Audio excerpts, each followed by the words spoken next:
Hello friends, welcome to our channel. Today we're going to take a look at another horrible case with you. The case of Sofia McKenna. Sofia McKenna was born on March 7, 1996, in North Stonington, Connecticut. Growing up, Sofia had a happy and carefree childhood. She was a bright and energetic young girl. Sofia developed a close relationship with her siblings. They were from her mother Michelle's first marriage. When Sofia was around 6 or 7 years old, her parents went through a divorce. This event left a lasting impact on Sofia's emotional well-being, causing her significant emotional pain in the years that followed. Sofia was diagnosed with bipolar disorder, a mental health condition marked by severe mood swings, during her high school years. The condition affected her mood, behavior. Although Sofia received treatment, including medication and therapy, there is no cure for the condition, which posed significant challenges for both her and her family. Bipolar disorder had a profound impact on Sofia's daily life, leading to unpredictable behavior and a chaotic lifestyle. Her relationships were often unstable and those around her struggled to cope with her condition. However, in 2015, Sofia met Austin, a charismatic and optimistic person who quickly captured her heart. Sofia and Austin had a volatile relationship due to Austin's aggression and anabolic steroid use for sports. They argued frequently, sometimes leading to physical fights.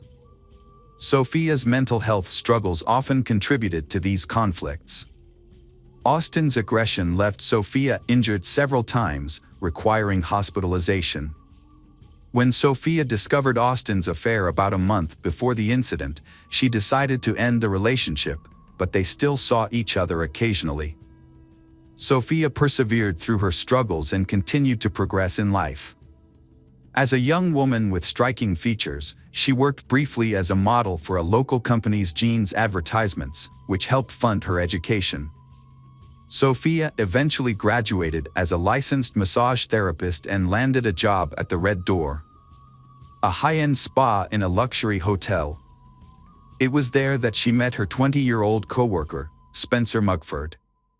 A beach lover and keen swimmer from Florida, Spencer was hired as a sailing instructor. Spencer and Sofia developed a strong connection due to their shared interests. They started dating, but their relationship was short-lived as their families did not approve of it, mainly because they were often surrounded by trouble.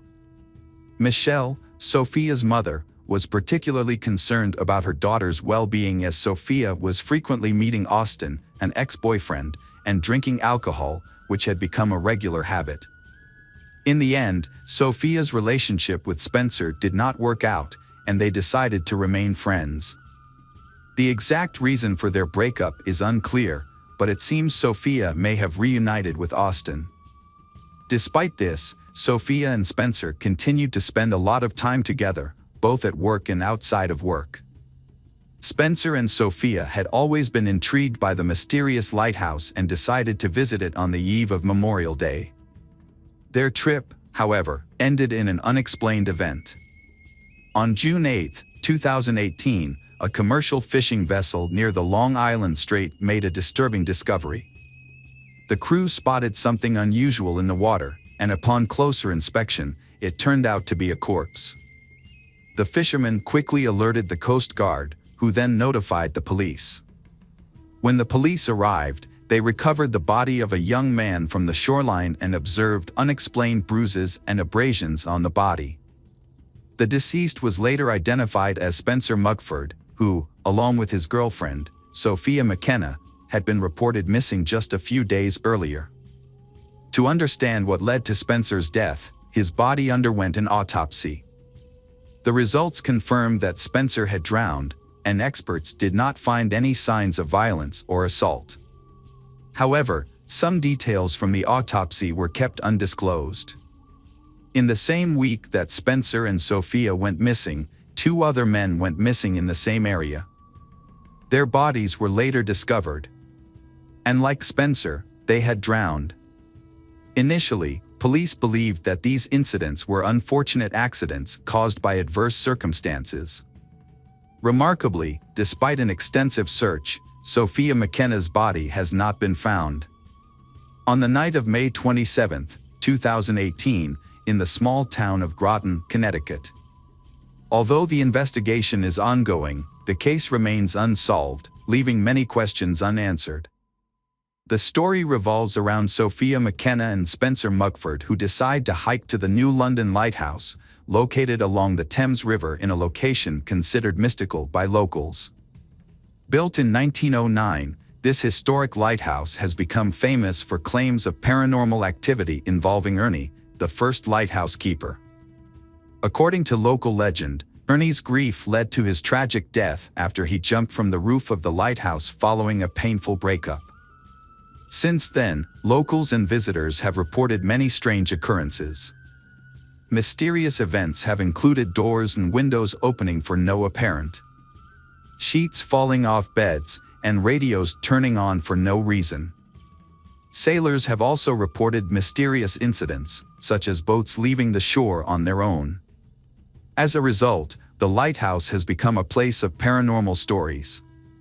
The following Saturday, Sofia's friend Austin tried to reach her, but his calls and messages went unanswered. Initially, Austin wasn't concerned, knowing Sofia often slept in late. As the hours passed with no response, he started to worry and contacted Sofia's mother, Michelle. Michelle hadn't checked her phone because her younger daughter had been playing with it since morning. When she finally checked, she found 7 missed calls from an unknown number. Michelle attempted to call the number back, only to reach Spencer's voicemail, suggesting that the calls might have been from Sofia. Michelle attempted to contact Sofia but was unsuccessful. She and Austin then began a search. Austin called nearby hospitals, while Michelle filed a report with the police about a missing person. They also reached out to Spencer's family, who were equally worried since he had missed a significant family event and was unresponsive to their calls and messages. Michelle and Austin visited Spencer's apartment but found no indication that he had recently been there. The night before, Spencer's father learned that his son had met Sofia, which made him and his wife worried about the problems Sofia was having. Spencer's mother said that her son had planned to go fishing with a friend. The last time she spoke to Spencer was at 10 p.m. when her son said goodnight to her. Realizing that something was wrong, the Spencer family also reported their son and girlfriend missing to the police around 6:30 p.m. Police began searching for Sofia and Spencer.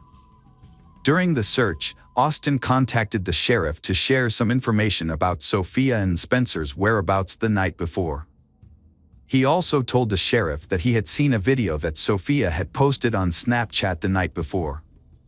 In the video, recorded on Spencer's phone, Sofia and Spencer can be seen having fun on a boat, heading towards the lighthouse. The footage shows a young man rowing towards the lighthouse. Everything seems normal.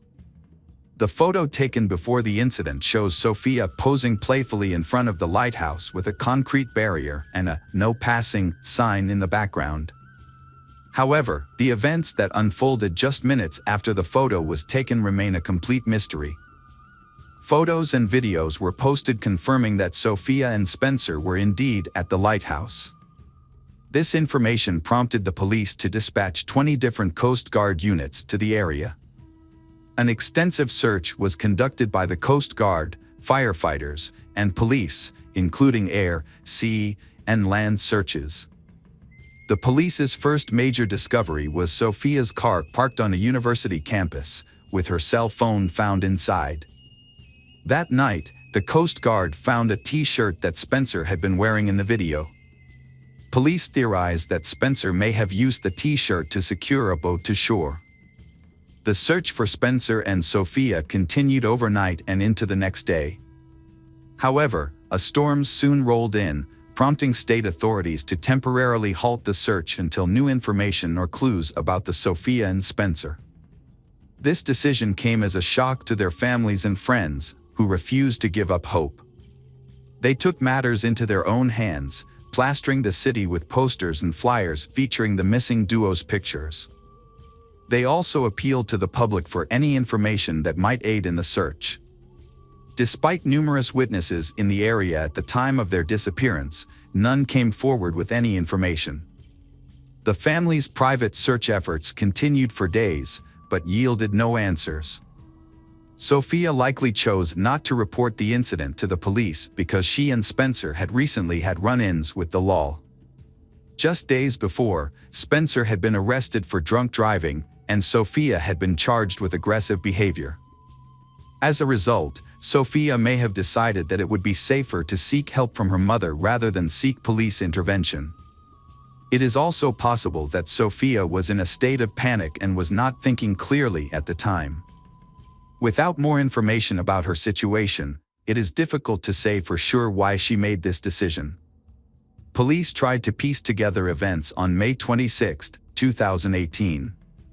Memorial Day was coming up. Sofia was not working that day, but Spencer agreed to cover a coworker's shift from 7 a.m. to 7 p.m. After work, the pair planned to meet up and attend the city's Lantern Festival together. Their plan was to spend the remainder of the day together, including a visit to a local lighthouse known for paranormal activity, which they were eager to experience. However, what happened after Spencer's shift is unclear. There is no information on who they met or where they went, and it is unknown if they had been drinking. It is known that Sofia's car was parked on the University of Connecticut campus around 2 a.m. Sofia left her cell phone in the car, possibly due to forgetfulness. Sofia's phone was dead, so she decided to leave it behind. Spencer and Sofia took a small sailboat from campus. The boat had no motor and weighed only 14 pounds, with oars as the only means of propulsion, and headed towards the lighthouse, navigating through treacherous rocky shores without safety equipment. That was all the information police had that night. On Monday evening, a police search helicopter spotted a white and blue sailboat stuck in the rocks about 7 miles west of the lighthouse. The boat was covered in dust, indicating it had been there for some time. Although it has not been confirmed, police believe the sailboat may be the one Spencer and Sofia took from campus. Fingerprints found at the scene of the boat were never examined or disclosed to the public, making it impossible to determine if they matched the fingerprints of the missing young couple, Sofia McKenna and Spencer Mugford. A major obstacle in the investigation was the unavailability of certain key evidence.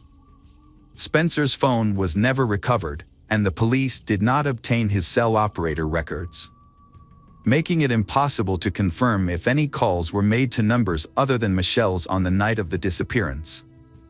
Both the lighthouse and the campus have security cameras, but unfortunately they were not working on the night of the disappearance, and therefore did not capture any video of the event. Additionally, a serious mistake was made by the police in not investigating the lighthouse immediately after the couple went missing. To keep the case in the public eye, Sofia McKenna's family created a Facebook page called Searching for Sofia McKenna in July 2018. The page allowed the family to share updates, brochures, and pleas for information with the public. In a strange turn of events, a suspicious message was sent to Michelle from Sofia's social media account, requesting money, just weeks after the disappearance.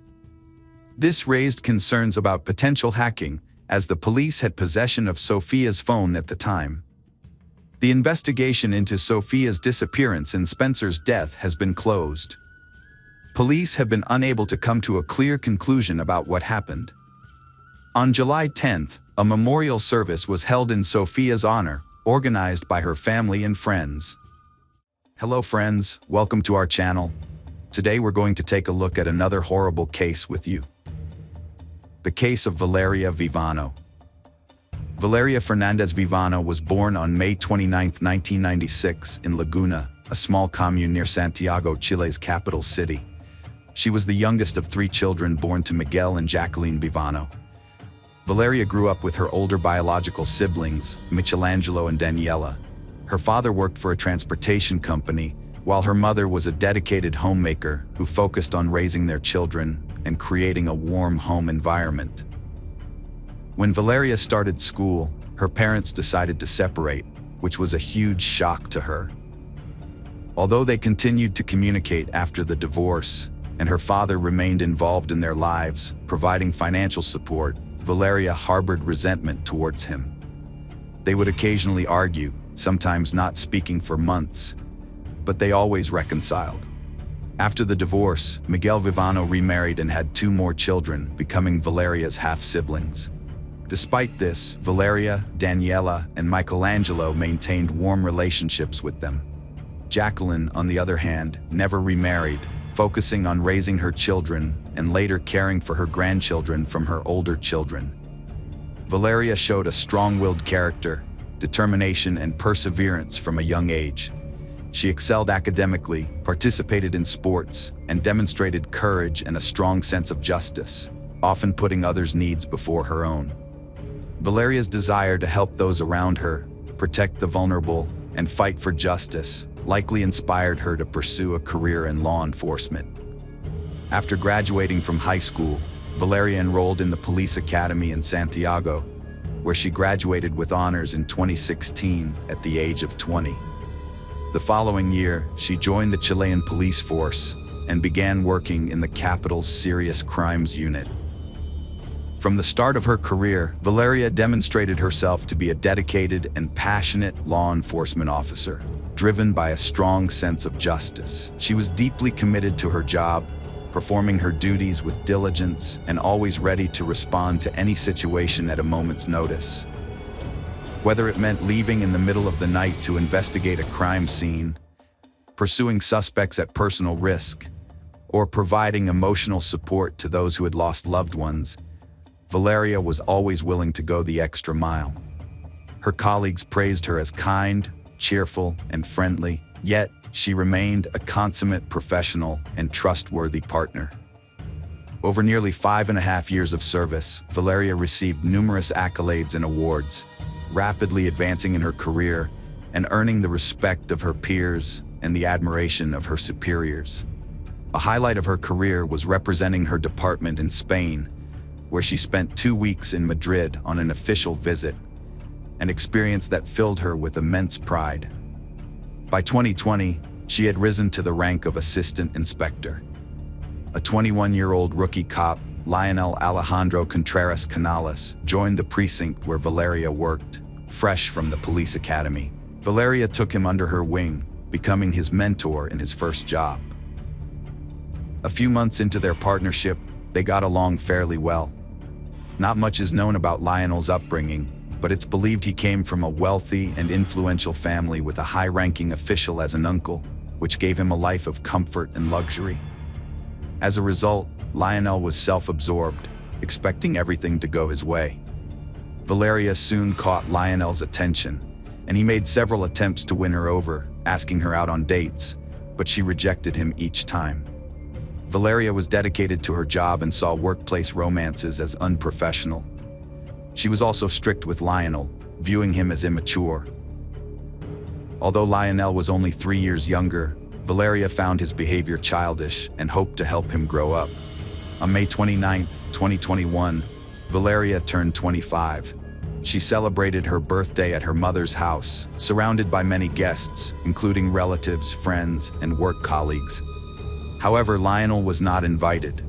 Valeria intentionally left him out to avoid any potential awkwardness, as he had recently tried to rekindle their romance. When she talked to him about it, he only reaffirmed his feelings for her, which she wanted to keep private from their colleagues. Valeria looked upset despite the festivities. She was trying to conceal her sadness with a fake smile. The recent quarrel with her father had caused days of silence between them, and she had hoped he would put their differences aside and come to her party, giving them a chance to make up. But all he did was send a congratulatory message without even bothering to phone her. Jacqueline, Valeria's mother, noticed her daughter's distress and knew that the rift with her father was the cause of her sadness. Angry at her ex-husband's actions, she was convinced that Miguel would eventually reach out to Valeria and they would talk things through and reconcile. Tragically, Valeria and her father never got the chance to resolve their issues. 2 weeks later, she lost her life in a fatal shooting while on duty on June 13, 2021. Valeria was participating in street patrols and vehicle checks that night, searching for suspects related to a crime that had occurred the previous day in a suburb of the capital. The police had issued an alert for a white Kia Chato, believed to be driven by a suspected criminal who was likely armed and possibly accompanied by others in the car. Valeria was riding in a patrol car with her partner Lionel, driven by Deputy Commissioner Felipe Gilardo. They spotted the suspect's vehicle and immediately gave chase, without waiting for backup. The officers successfully intercepted and blocked the suspect's escape.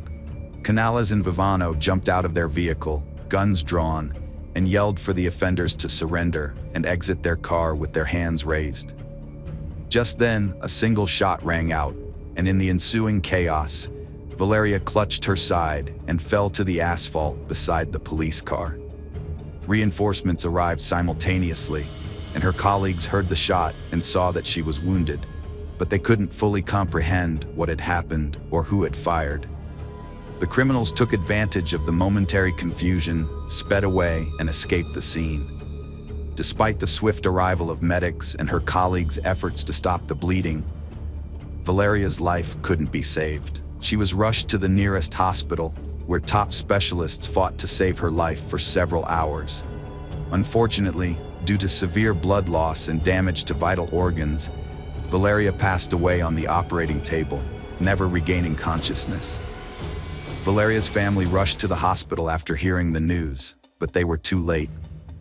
Miguel, her dad, was overwhelmed with grief and regret, haunted by their recent petty argument. His guilt was so intense, it put his own health at risk.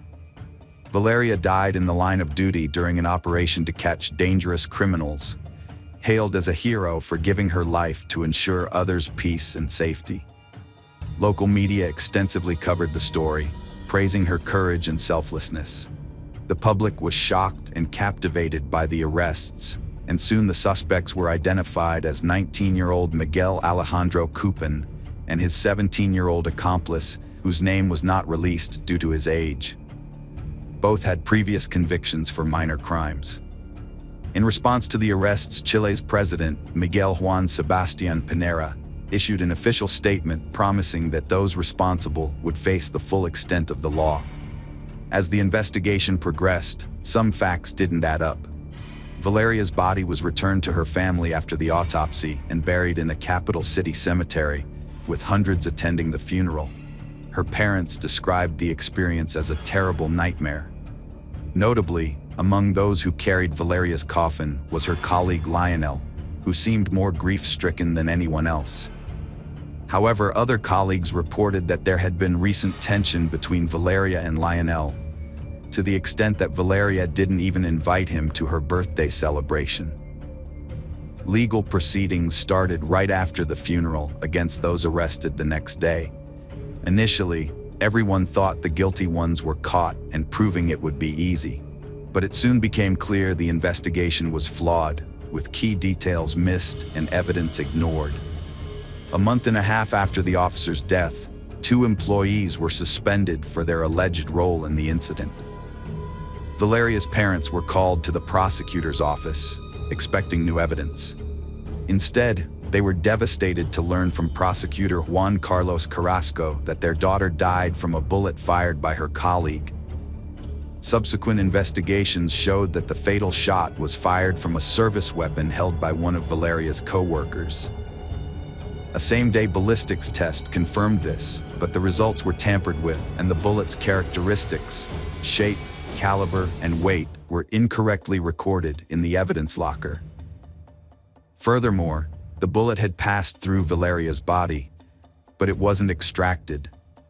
Instead, it was reported to have been extracted, and the entry and exit wounds in the forensic reports were switched. The shot was fired into her back, not her abdomen. Furthermore, the detainees who were on trial, claiming to have confessed to their involvement and were on the verge of imprisonment, began filing complaints. They alleged that their confessions were obtained through torture and threats, and the pistol they had with them that evening was not even loaded. Moreover, their involvement in the prior crime that prompted the interception plan that fateful night remained unconfirmed. A surprising twist emerged in the public's perception of Vivano, transforming her from a tragic hero who died in the line of duty to an innocent victim betrayed by her own colleagues. As a result, the main suspect shifted to Felipe Gilardo Ara, who was driving the police car, and Lionel Alejandro Contas Canales, Vivano's partner, who was seated in the back. Both were immediately suspended from duty. On August 5th, it was discovered that the fatal bullet came from a police-issued weapon. A document surfaced showing examination results that implicated Lionel as the prime suspect, as he was the only one with gunshot residue on his hands, a crucial finding that had been mysteriously left out of previous reports. Additionally, several other vital documents, including ballistics examination reports and the pathologist's conclusions, were improperly stored in an archive box that had not been thoroughly reviewed. It remains unclear whether this was an accident, an oversight, or a deliberate attempt to conceal crucial evidence. The police officers involved in the operation to catch the criminals surprisingly became suspects in the murder of their fellow officer. Along with the suspects already arrested, they participated in a reenactment of the events of that night to clarify what had happened. In the reenactment, Philippe, who was driving, explained that he could only see Valeria, who was sitting next to him in the front passenger seat, when she got out of the car. Lionel, who was sitting behind them, also exited the vehicle, but Philippe couldn't see what he was doing. According to Philippe, Valeria took just a few steps before a shot was fired, causing her to fall to the ground. At that point, Lionel rushed to help the injured woman and provide first aid to try to save her life. Lionel gave a different account of what happened, saying that he and his partner Valeria got out of the patrol car at almost the same time, but she rushed forward immediately after the shot was fired. He denied shooting his colleague, Valeria, and claimed that Philippe, the driver, should have seen him trying to help Valeria and confirmed this. According to Lionel, he was the first to assist Valeria and tried to stop her bleeding to prevent her from dying. The investigation managed to reconstruct the events, despite inconsistencies in the witnesses' statements. They found that Canales was behind his partner when the shot was fired, which corresponded with the bullet's trajectory. Furthermore, he was the only one with traces of gunshot residue on his hands. Lionel was arrested as prime suspect after secret reports and test results were released, while other detainees were freed on condition they stay local, lacking evidence to implicate them. But the officers' motives remained unclear. The prevailing theory is that a tragic accident occurred when an inexperienced young officer unintentionally fired his weapon while standing behind his partner. In a state of panic, he attempted to assist her. Later, when submitting his service weapon, he falsely claimed not to have fired it. However, the truth eventually came to light, exposing that influential relatives of the young officer exploited their power, wealth, and connections to conceal the incident, leading to fabricated reports, missing documents, contradictory evidence, and coerced testimony from detained individuals. Despite Canales' arrest, suspicions about Felipe's involvement persisted. Felipe was also armed with the same service weapons, was present at the scene, and could have accidentally fired the fatal shot. Additionally, Felipe had a history of using his weapon unjustifiably during an arrest, although no one was harmed on that occasion. The defense team, hired by Lionel's relatives, presented a theory that Felipe might have accidentally shot his colleague due to the identical service weapons, which could have been mixed up or intentionally swapped. Felipe's own testimony was inconsistent, and he claimed he couldn't accurately describe the events that took place. Despite this, the lack of gunpowder residue on the driver's hands suggested his innocence. Felipe's explanation that the residue came from when he was compressing the victim's wound was not believable, given that Valeria's blood stains remained on his hands. The investigation was widely criticized, and the victims' parents were left feeling desperate, leading to public outrage and a loss of trust in law enforcement. Following further investigation, Lionel remained the sole suspect. Lionel was ultimately found guilty of manslaughter and sentenced to 12 years in prison. However, in a surprise move, the Supreme Court later overturned the sentence, reducing his imprisonment to just 540 days. Valeria's family is now planning to sue the Chilean state, accusing the judges of corruption. Hello friends, welcome to our channel. Today we're going to take a look at another horrible case with you, the case of Jasmine Richardson. In town, the Richardson family was renowned for being exemplary. Deborah and Mark, along with their children, 8-year-old Tyler and 12-year-old Jasmine, resided in a beautiful and cozy home. Like all Canadians, they were extremely hospitable and sociable. Their home frequently hosted guests, and the atmosphere was built on principles of love and respect. However, everything took a turn for the worse when their eldest daughter, Jasmine, entered puberty. The once calm girl underwent a drastic transformation. Firstly, her character changed. She became bold and frivolous.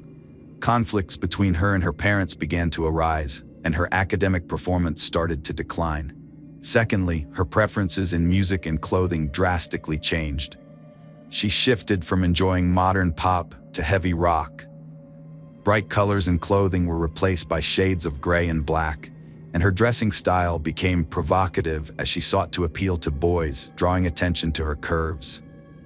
As a result, her interaction with former friends significantly decreased, and she began to spend more time alone in front of her computer screen.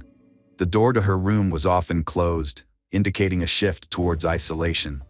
With the advent of the internet at home, she developed a fascination with Gothic themes, dark poetry, criminal psychology, and human anatomy. Miss Richardson even went so far as to identify as a witch, embracing the Wiccan religion. To explore these interests, she frequented various websites where she found a community of like-minded individuals who shared her passions. Her social media profile greeted visitors with the phrase, "Welcome to my tragic world." At first glance, it seemed like a typical teenage angst, marked by an excessive flair for drama and mysticism. However, she became increasingly withdrawn from her family.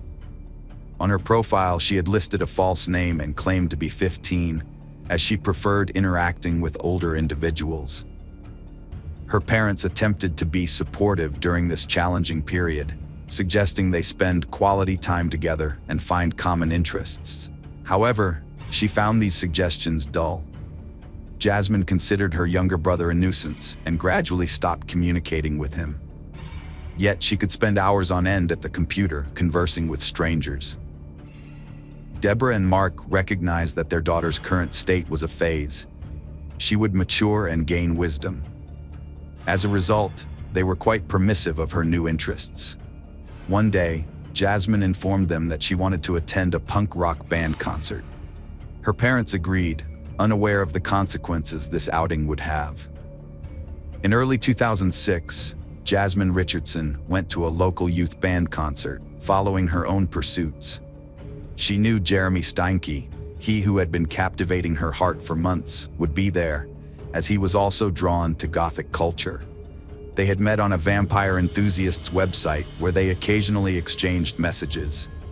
Jeremy presented himself as a 30-year-old werewolf craving blood, and to prove it, he wore a vial of blood around his neck, though it was unclear whether the fluid was human or animal in origin.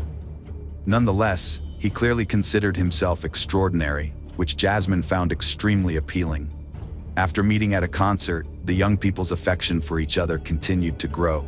Eventually, Stinka worked up the courage to ask her out, and to his delight, she happily agreed.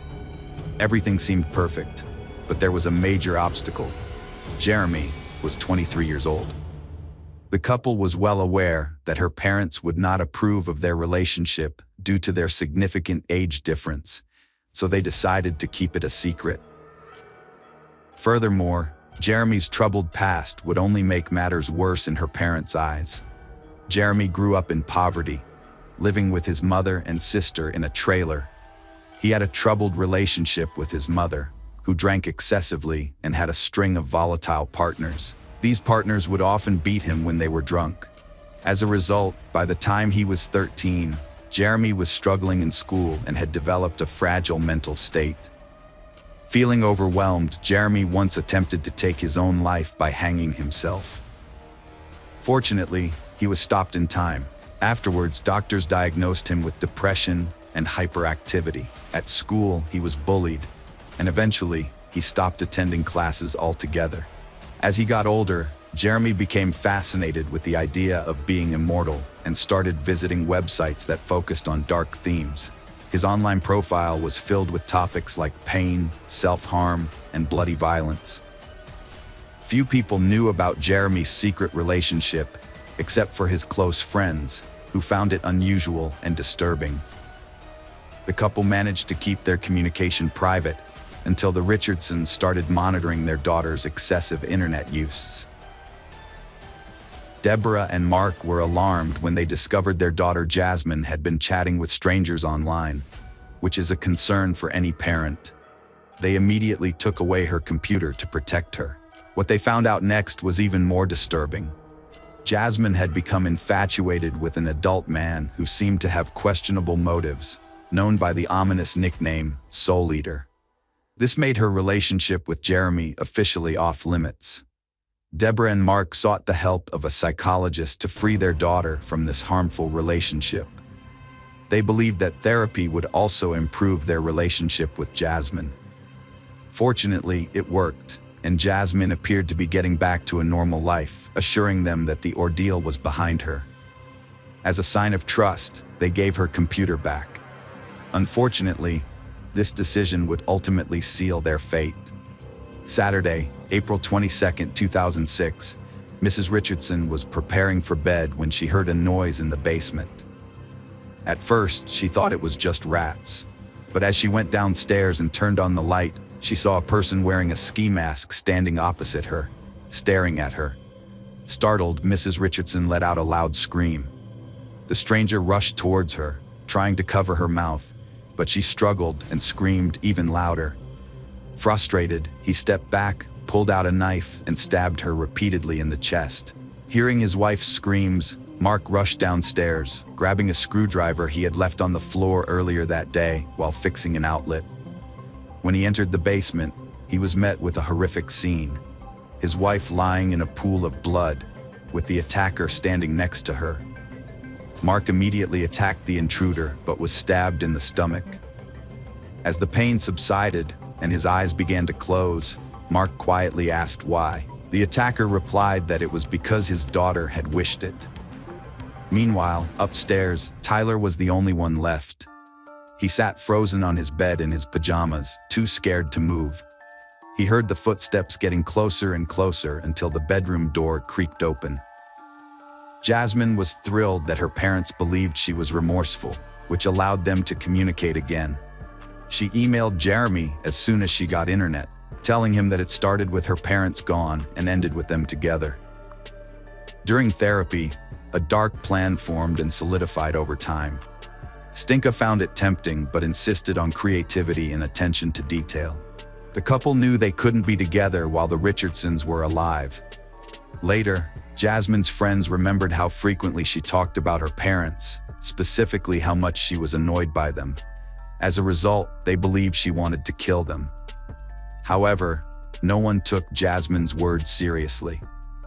On Saturday, April 22, 2006, Garrett went to his friend Tyler's house across the street. He wanted to play, and the weather was nice despite being quite chilly, as it was still spring that year.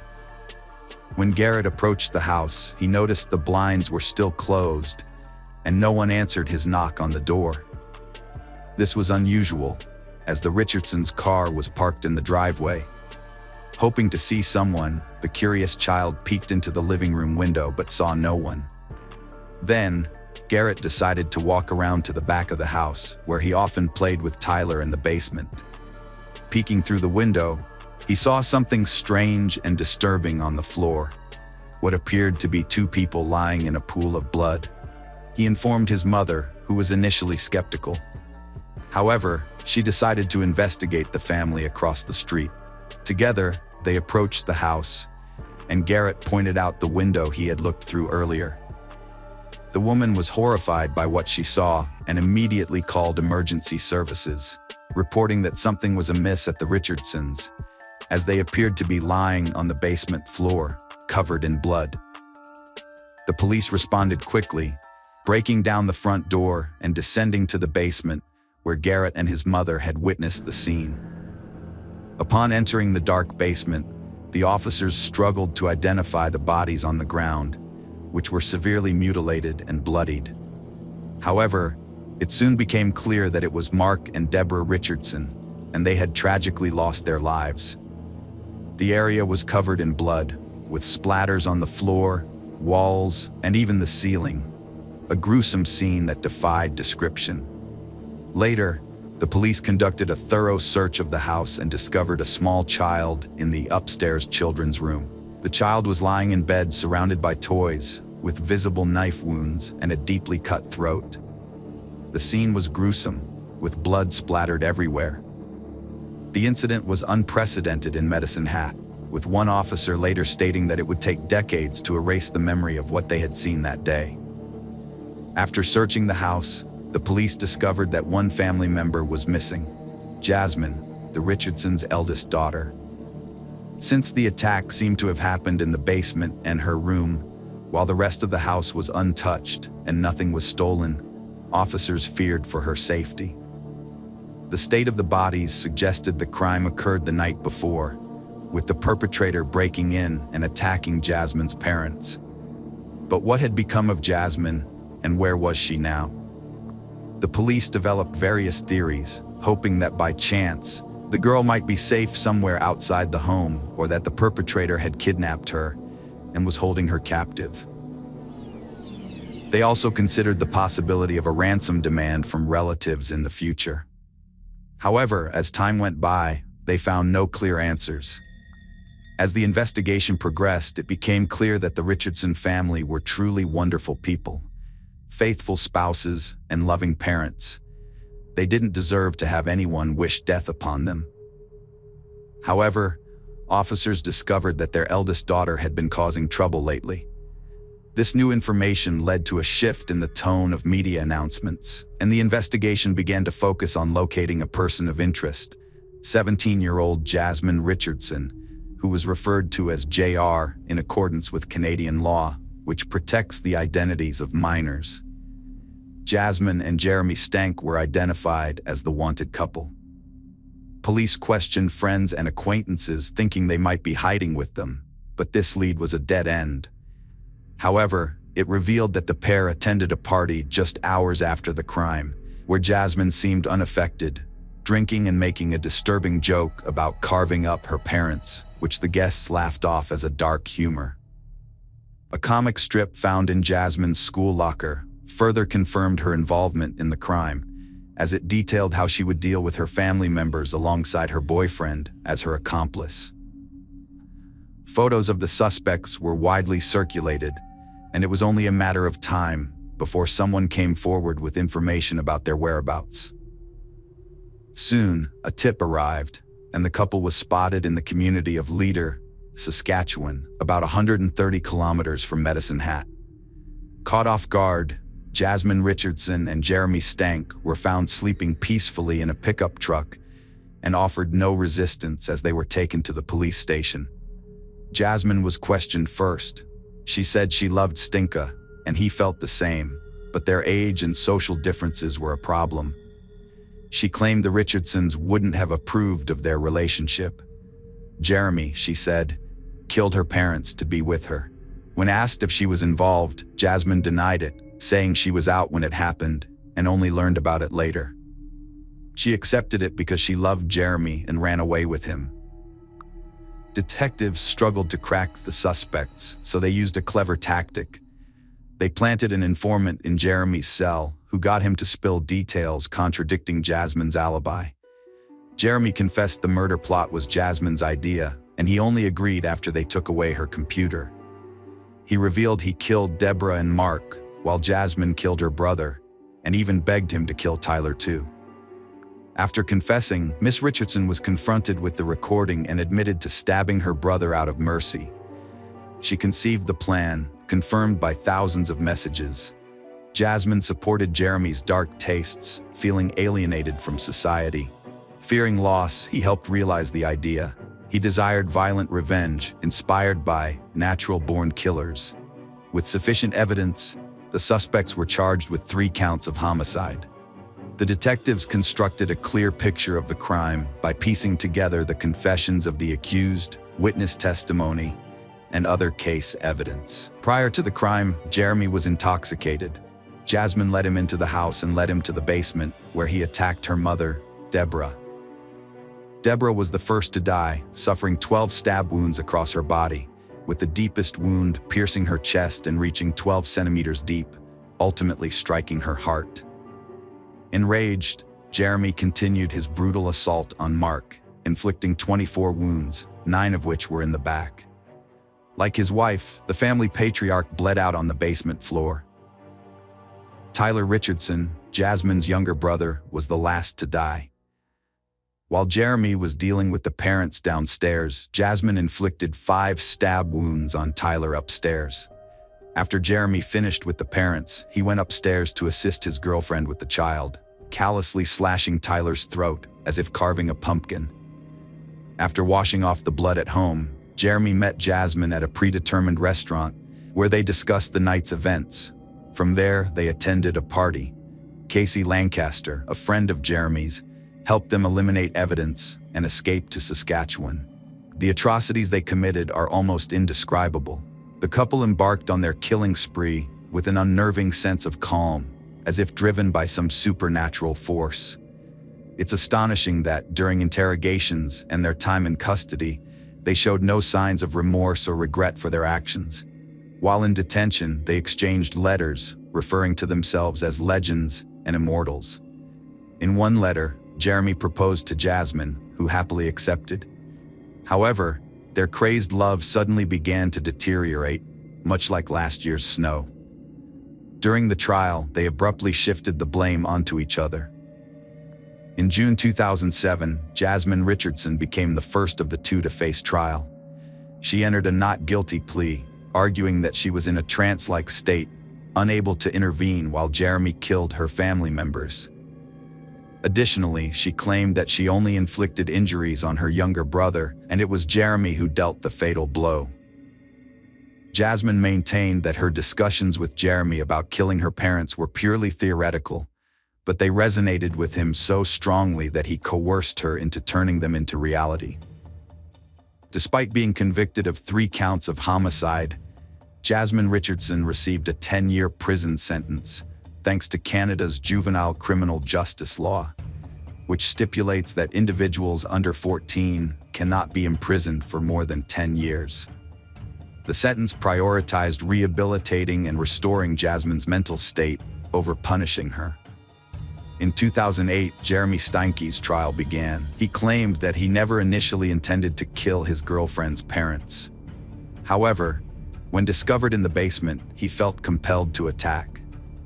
Jeremy alleged that he did not harm Tyler, implying that Jasmine was responsible, while he merely observed from the doorway. The defense claimed that Jasmine had deliberately seduced Jeremy, hoping he would rescue her from her parents' strict control. Friends testified that Jeremy had confided in them about his plan, saying he was desperate to keep Jasmine and would do anything to prevent losing her. The lawyers also requested that the charges be downgraded to manslaughter, arguing that Jeremy was under the influence of drugs at the time of the incident. During questioning by the prosecution, Jeremy's inconsistencies were exposed when he was asked why he had committed the crime. He responded, "When you find your soulmate, you'll do whatever it takes for them." Throughout the trial, Jeremy remained unemotional, but he broke down in tears when his mother, Jacqueline May, took the stand in his defense. She acknowledged feeling guilty about her role in his upbringing, which had been marked by physical abuse, beatings, and rejection by her partners. Jeremy was convicted of 3 counts of first-degree murder and received 3 life sentences. He will not be eligible for parole until at least 25 years later, in 2033. The charge of being an accessory to the crime against Casey Lancaster was dropped in a Medicine Hat court. Casey Lancaster was found guilty of obstructing justice, sentenced to 1 year of house arrest, and ordered to abstain from drugs and alcohol. Jeremy Stank renamed himself Jackson May while in custody. Jasmine Richardson received a 10-year sentence, including 4 years in a psychiatric facility, where she was diagnosed with conduct and oppositional defiant disorders. Later, under community supervision, she showed genuine remorse. Released in 2016, Richardson now lives in Canada under an assumed name, sparking debate about her second chance. Hello friends, welcome to our channel. Today we're going to take a look at another horrible case with you. The case of Jennifer Cave. Jennifer was born in March 1984 near Bishop, Texas, where her family lived in a modest farmhouse. Her mother, Sharon, was in her second marriage, which added 3 children to the family: Jennifer, Lauren, and Clayton. Vanessa, from Sharon's first marriage, was the oldest sibling.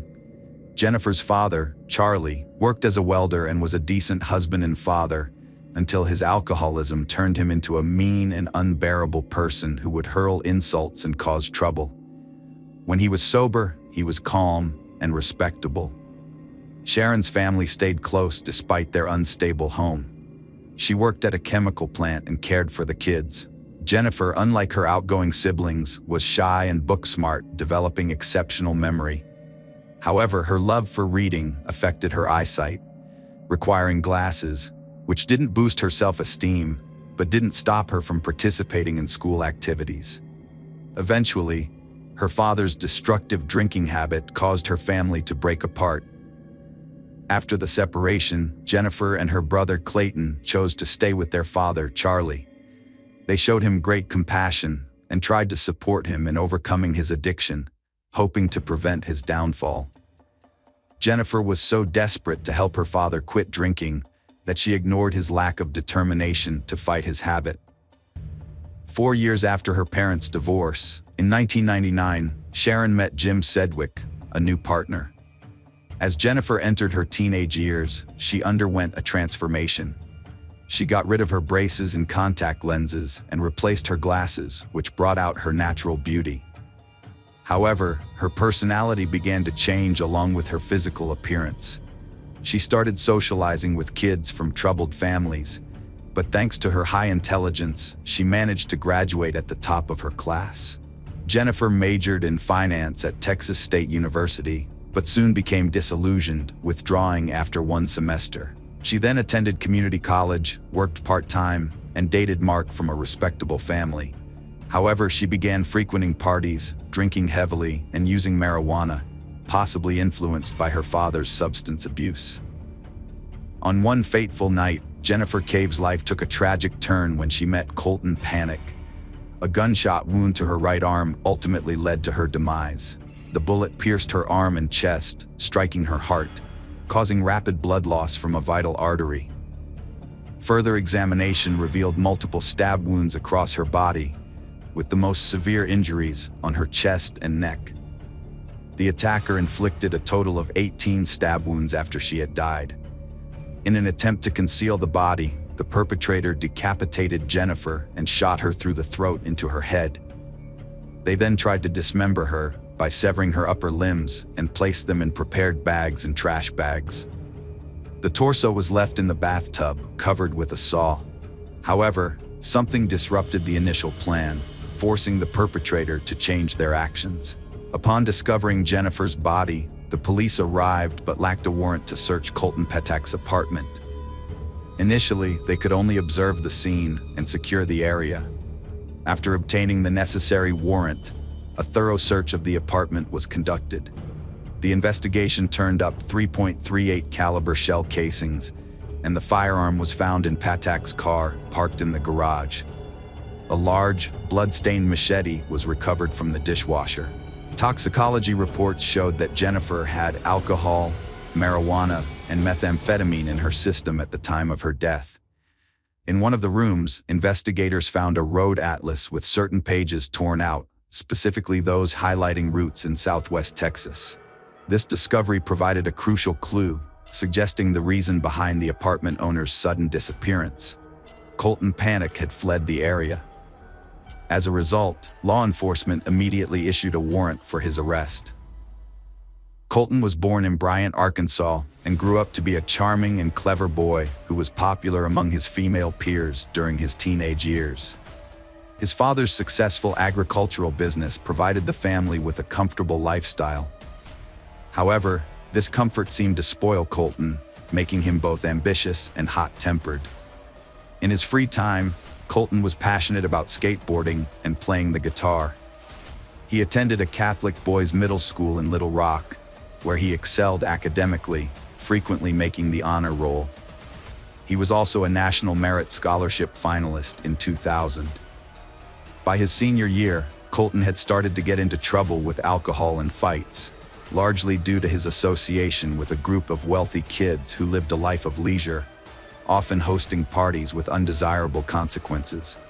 Despite these problems, his high graduation scores secured him admission to the University of Texas at Austin. Unfortunately, he failed to focus on his studies, instead continuing his reckless lifestyle, losing friends, and earning a reputation as a frequent drinker and marijuana user. If not for his self-destructive tendencies, Colton could have had a bright future. Colton was kicked out of his university fraternity and began selling drugs. His parents tried to help him overcome his addiction, even going so far as to take him back in at home. In the spring of 2004, Colton met Jennifer at a party, and they immediately clicked. Despite her tendency to idealize people, Jennifer decided to take a chance on Colton rather than walk away from the potentially dangerous relationship. Over time, their friendship blossomed into romance. As their relationship grew, Jennifer started using illegal drugs with Colton. His apartment, once luxurious, became a hub of excess, with drug use becoming a normal part of their daily lives.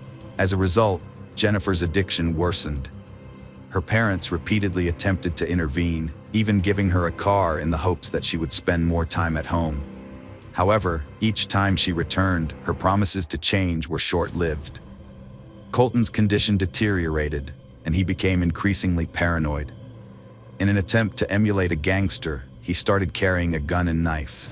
In 2004, he was arrested for possessing illegal substances and even attended a rehabilitation program, but he showed no genuine commitment to overcoming his addiction. Jennifer's parents visited her, but the visit was disappointing. She had failed to keep her promises, had lost a significant amount of weight, and looked unwell. Her family suggested she seek treatment at a rehabilitation center, but she refused outright. This upset her parents, Sharon and Jim, who then cut off her financial support, hoping that their tough love approach would motivate her to take control of her life. With no money, Jennifer had no choice but to move in with Colton. What happened between Jennifer and Colton in his apartment remains unclear, but after living with him for a month, Jennifer made the decision to leave. A friend came to her rescue, offering a room and emotional support. Although Jennifer confided in her friend about her fears and no longer felt safe around Colton, she chose not to elaborate on the details. Whatever it was, it clearly terrified her, and she refused to consider getting back together. When Colton showed up asking her to take him back, Jennifer stood firm in her decision. Her resolve only strengthened when she noticed he was carrying a knife. She urged him to calm down and suggested they maintain a platonic relationship instead. To her surprise, he agreed. From then on, Jennifer kept her distance from Colton and began rebuilding her relationship with her parents. For the first time, her life was slowly getting back on track. In early 2005, Jennifer started dating Scott, a single father who seemed like a breath of fresh air. Unlike Colton, Scott led a stable life, working as a waiter, playing keyboards in a band, and singing, all while staying sober. As they spent more time together, Jennifer's self-confidence grew, and she even looked healthier by his side. She took on a maternal role, caring for Scott's daughter and keeping their home. However, she still had a lingering fear that she might flee at a moment's notice if Colton were to call her again. Colton moved to the Orange Tree Apartments near the university after Laura Hall arrived. The complex had a pool, making it a party spot.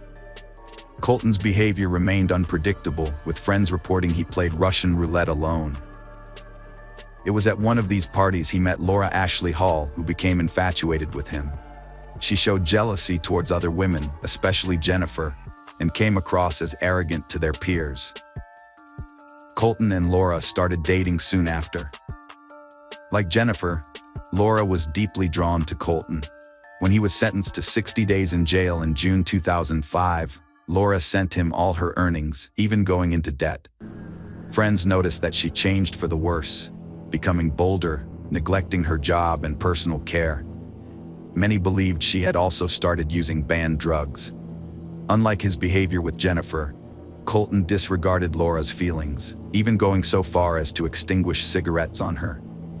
During this period, Jennifer broke up with Scott because she felt unworthy of his family and didn't want to cause them any problems. Although she occasionally talked to Colton, who still had feelings for her, she kept their conversations friendly and didn't rekindle their romance. Jennifer's main focus was on finding a job and going back to college. In August, things started looking up for her. She began dating Michael Rodriguez, and after completing a few days of training, landed a great job at a law firm. Jennifer felt proud of herself and was genuinely happy. On August 16th, she decided to celebrate her new life with friends. They went to a bar and then a club that evening. According to a friend, the bouncer refused to let Colton in because of his appearance, which might have led him to look for drugs. The investigation is ongoing to uncover what happened that fateful night. Investigators interviewed Colton's neighbors and discovered some interesting information. At around 3 a.m. on August 17th, Nora Sullivan heard a knock on her door and found Colton standing there, looking suspicious with blood on him and a visible gun at his waist. Startled, she asked him what had happened, and Colton claimed he had been in a shootout with some people. However, Nora didn't hear any gunshots and thought he was lying, as he often did. She closed the door and peeked through the peephole to see him eventually walk away. When questioned, none of the neighbors reported hearing any gunshots that night either. Detectives discovered that Colton had been in contact with Laura twice on the night of the murder. The next morning, August 17th, he visited a hardware store where he bought a saw, masks, gloves, and a large quantity of cleaning supplies. He used these items to dismember Jennifer's body and planned to clean the apartment to destroy any evidence of the crime. The unexpected arrival of Sharon and Jim may have startled him, causing him to flee. A crucial discovery in Colton's apartment led investigators straight to him. Colton, accompanied by Laura Hall, was tracked down in Mexico, where they had crossed the border in Laura's car. During this time, local authorities distributed Colton's photo nationwide. The couple enjoyed themselves in Mexico, visiting cinemas and restaurants, and stayed in a hotel in the border town of Piedras Negras. An employee at the hotel recognized Colton from the distributed photo and took his picture, sending it to the police. Mexican law enforcement arrested the pair and handed them over to U.S. officials at the border. Before being released, Laura Hall caused a scene with the Border Patrol, loudly proclaiming Colton's innocence and hindering the arrest process. However, she later admitted that their trip to Mexico was the best experience of her life. In total, they spent around 5 days abroad. On August 23, 2005, Colton Poniak was arrested and charged with a crime related to Jennifer Cave's death. A month later, Laura Hall was arrested and charged with tampering with evidence and obstructing justice. During the trial, prosecutors presented key evidence found in the apartment, including a store videotape and a receipt for items purchased. Colton claimed he had no memory of the night of August 16th-17th, blaming his amnesia on heavy drinking and illegal drug use. Initially, he didn't deny involvement in Jennifer's death, but insisted he had no recollection of the events.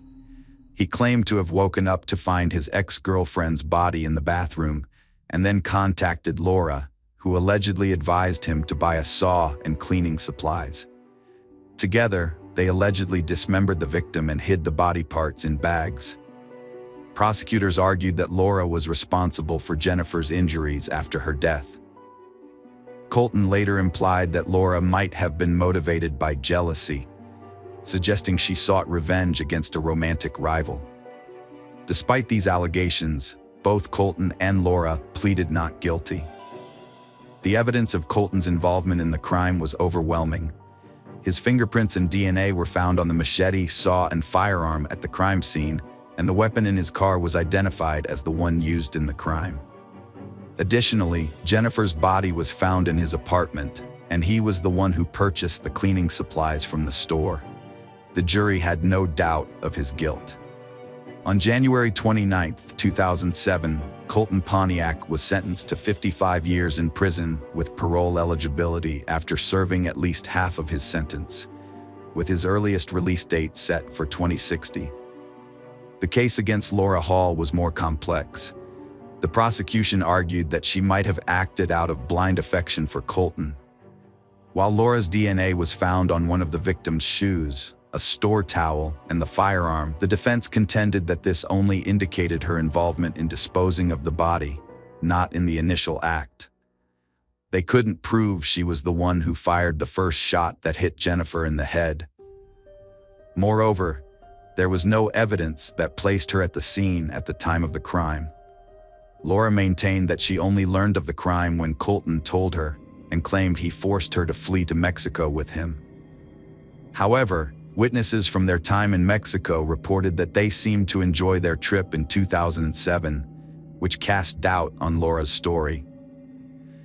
Laura Hall was convicted of obstructing justice and tampering with evidence and received a 6-year prison sentence.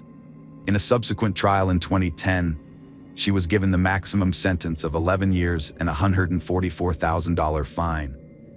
She was paroled on March 15, 2018, with GPS monitoring, and completed her sentence in August of the same year. However, her current whereabouts are unknown.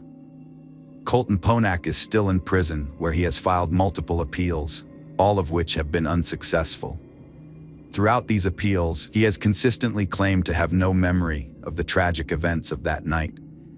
However, he has revealed that there are witnesses who claim Laura confessed to Jennifer's death. Pontiac alleges that during the trial, the prosecutors were aware of this information, but failed to disclose it to his defense team, suggesting that he may have been set up. Although Pontiac's legal motions were denied, this revelation has raised questions among the public. Moreover, Jennifer's parents believe that Laura's punishment was too lenient. They are convinced that she played a more significant role in Jennifer's death than she admits. Unlike Colton, Laura has never expressed remorse or regret for Jennifer's death, often referring to her as that girl or the dead girl, and sometimes using derogatory terms. To this day, the specifics of that fateful night remain a mystery. Jennifer is the only one who knows the truth that the walls of Pontiac's residence keep hidden. Unfortunately, the dead cannot reveal their secrets. Jennifer's life was tragically cut short in its prime. If only she had realized sooner that staying away from certain people and cutting off ties with them can be a means of self-preservation. Hello friends, welcome to our channel. Today we're going to take a look at another horrible case with you. The case of Ellie Costile. Alexandria Costile, known as Ellie, was born on September 11, 1997 in St. Louis. As a blonde-haired girl, she grew up with the care and love of her parents, Cindy and Keith, who supported her endeavors. Ellie excelled academically and in sports like track and field and golf.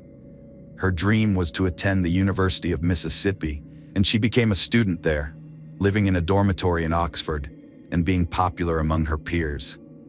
Friends and relatives described her as a lively and energetic person. Summer on campus is quiet, with few students remaining. Those who stay attend extra lectures or prepare for next year, then unwind at local bars and nightclubs in the evening. Ellie Costile, an upperclassman, stayed to improve her knowledge, and having just passed a key exam, was planning to celebrate with friends. A popular spot among young people in Oxford Square is a small bar that serves pizza and drinks. Its lively atmosphere, complete with dim lighting, loud music, and a colorful selection of drinks, makes it a place where the bartenders know many customers by name.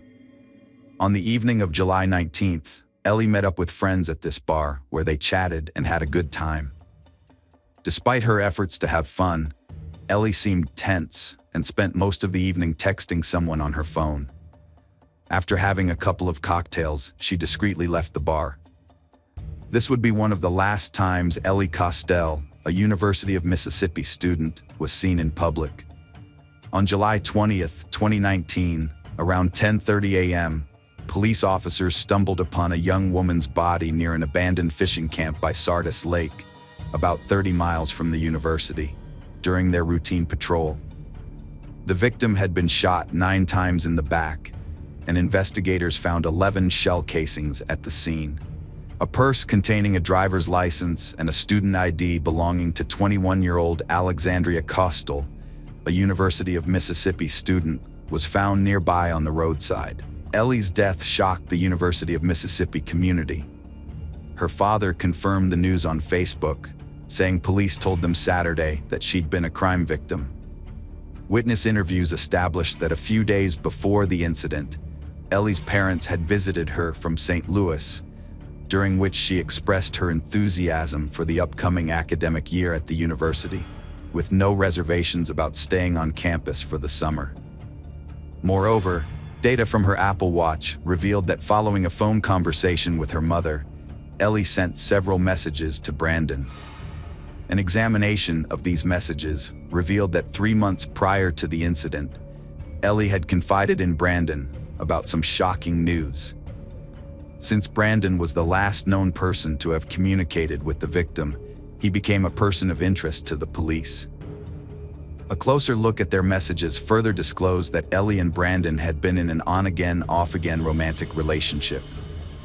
Brandon Theld, a tall, dark-haired young man with an athletic build, was also a student at the University of Mississippi, hailing from Fort Worth, Texas, and raised in a well-mannered family. In 2016, when Ellie met Brandon as a freshman, she fell for him immediately. The young couple started dating, but they never formally declared themselves as an official couple. While Ellie's feelings for Brandon were genuine, he never showed a serious commitment towards her. Ellie's friends knew that her relationship with Brandon was troubled. They frequently argued, even in public. The couple would often break up, only to get back together after a while. On April 12, 2019, Ellie told Brandon that she was pregnant, but he didn't respond. She sent him numerous texts and voice messages, but he ignored her. 3 months later, Brandon finally replied, saying that he didn't want a child because it would ruin his life. He refused to help or support Ellie, telling her to just take a pill or make a doctor's appointment to deal with the situation. Despite being deeply in love, Ellie desperately wanted to talk to Brandon in person, but he kept refusing. On the night of July 19th, Ellie went to a local bar with her friends at 11:52 p.m. Surveillance cameras showed her leaving the bar and taking a taxi home. About 30 minutes later, Brandon called her at 1:58 a.m. on July 20th. Ellie got into a vehicle, unaware that it would be her last ride. She headed to an abandoned fishing camp by Sardis Lake, where Brandon was waiting. The drive to the camp was supposed to take around 45 minutes. Witnesses reported hearing gunshots in that area between 2:15 and 2:30 a.m. On Sunday afternoon, investigators contacted Brandon Theld, requesting him to visit the police station to discuss Ellie Costell. Initially, he made excuses to avoid the meeting, but eventually promised to appear on Monday at 8:30 a.m. However, when Brandon failed to show up at the police station on Monday, July 22, 2019, investigators began tracking his phone's location. The data revealed that he was heading back to his home in Fort Worth, Texas. As a result, authorities issued an alert for his pickup truck. 2 days later, Brandon was finally arrested when he stopped at a gas station in Memphis. Brandon Theld, a 22-year-old, was arrested and charged with homicide in the local area. Despite this, his lawyer and father insisted that he was innocent. As the Oxford community tried to make sense of the violent death of one of their own, the death of Ellie Castillo quickly drew national attention. Reporters from all over the country came to Oxford, eager to learn more about Ellie and the person accused of killing her. Brandon Theld maintained his innocence until the end, but the evidence was against him. A gun matching the shooting was found in his possession, along with bloody clothing. He had gone to Texas to get his father's gun, suggesting premeditation. His internet history showed searches for abortion services and ways to avoid punishment for a crime. A letter to his parents revealed his dark thoughts and feelings, where he mentioned that something in him just didn't work, and that he thought it was the end for him. Investigator Jared Bundren shared some previously known details about the shocking crime with the public. He revealed that Ellie had told Brandon she suspected she was pregnant, but Brandon didn't want her to have the baby. This led to numerous arguments between the couple, with Ellie wanting to meet in person to discuss the situation. Brandon refused to meet until the day of the incident. The police wanted to question Brandon and asked him to come to the station for questioning. However, Brandon resisted and made excuses for not being able to come in. Concerned, the police began tracking his cell phone and located him. They found that Brandon was heading to his home in Fort Worth, Texas. Authorities alerted nearby police departments, and Brandon was arrested when he stopped to refuel at a gas station in Memphis. Upon his arrest, the police found blood on him and a pistol in his truck that matched the weapon used in Ellie's murder. Despite Brandon's claims of innocence, the police charged him with the crime. Morgan acted quickly after hearing about the student's death, seeking guidance from administrators. She noted the university's past experiences with student suicides and accidents, but this was a new situation. Morgan briefly addressed Ellie's passing in class, alerted counselors, and allowed students to postpone exams if needed. She expressed sympathy, saying her heart went out to Ellie's parents and friends, stressing that parents shouldn't have to bury their children. As it turned out, Ellie Cotile, in her need for support, had told friends that she was pregnant with Brandon Theld's child. Her sisters knew she was pregnant and that she had told Brandon. A classmate said that he was very upset about it, worrying about how it would ruin his life and future. He was angry that she wouldn't have an abortion, but she said she didn't believe in that. Ellie tried to end her 17-week pregnancy using harmful methods like excessive drinking and substance use. Brandon knew but was seeing someone else. He wanted her to abortion, but she morally opposed it. He was abusive, frequently breaking up with her in anger, then returning apologetic and she'd take him back. Ellie Cotile's shocked friends and classmates struggled to cope with the news and paid tribute to their friend on social media. Her friend Anna Pasco mentioned that it was just hard for her because when she saw Ellie's face, all she could think about was what Ellie went through, what she thought, and what she said. Anna added that it was very, very difficult. On Thursday evening in her hometown of St. Louis, a memorial service was held for Ellie Cotile at the request of the community. However, no public statements were made in Oxford about memorial events. Only black ribbons encircling the majestic white column of the women's houses, including Alpha where Ellie lived, served as a reminder of the tragedy. The young student's demise unsettled the entire state. Despite withholding key facts for investigative purposes, several news agencies conducted in-depth investigations and uncovered surveillance footage of Ellie Castillo near the location where her body was discovered early Saturday morning. The footage, captured on cameras, shows Castillo with a man at a 24-hour store in the Harmontown area. A store's owner revealed that police visited his store on Sunday to review the surveillance footage.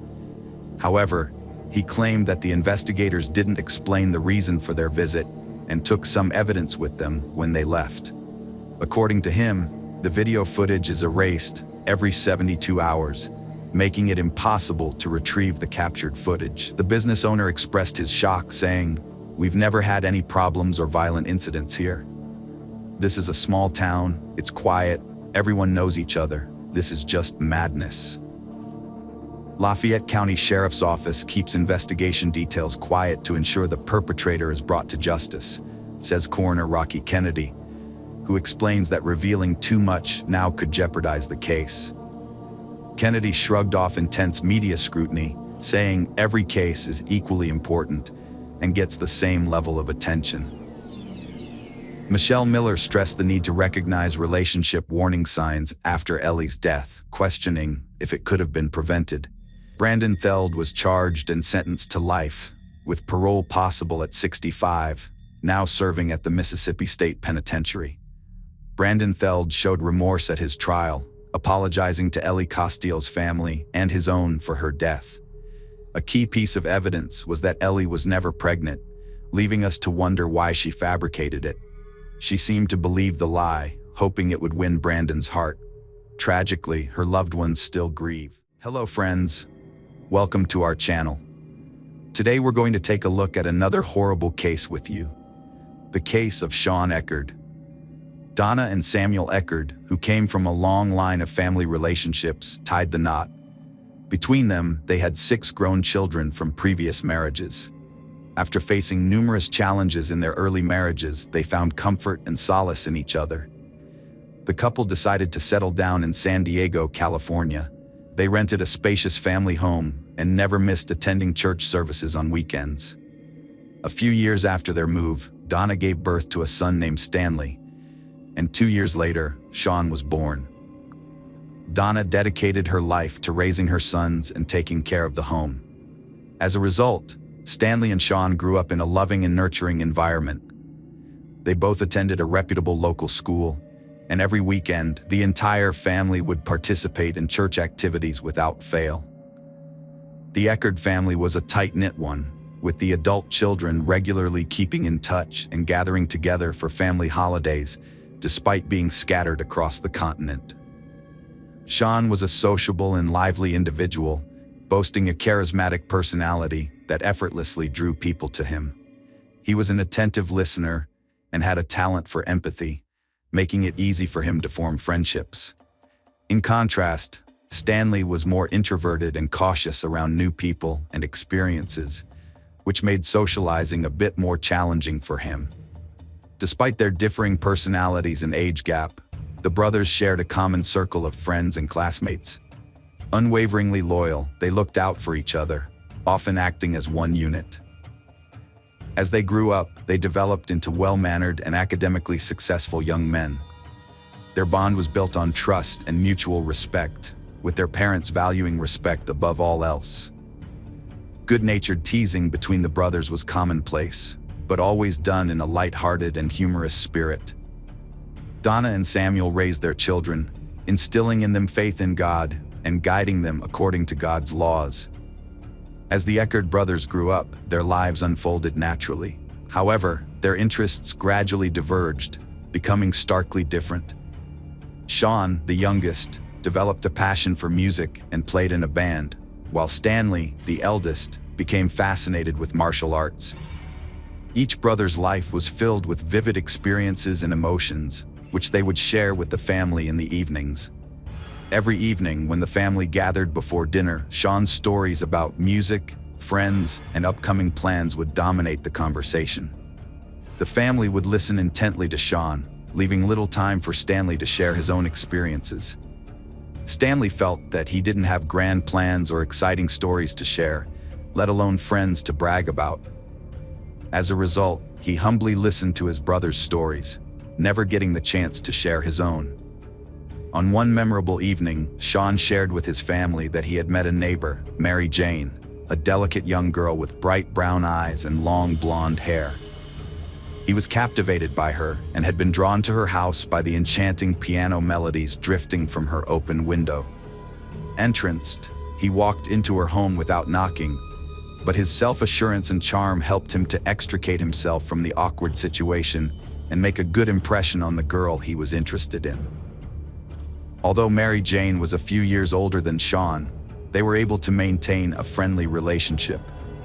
Sean, being the social butterfly, would often organize picnics, inviting Mary Jane to join in. They spent their time strolling, visiting parks, and taking in the views from observation decks. However, their blossoming adolescent romance was cut short by the harsh realities of the adult world. The Eckerd family received devastating news about the illness of Donna's elderly mother, Sean and Stanley's great-grandmother. In pursuit of a better life, Sean's parents tried to consider the interests of each family member, but their decision ultimately changed the course of their lives.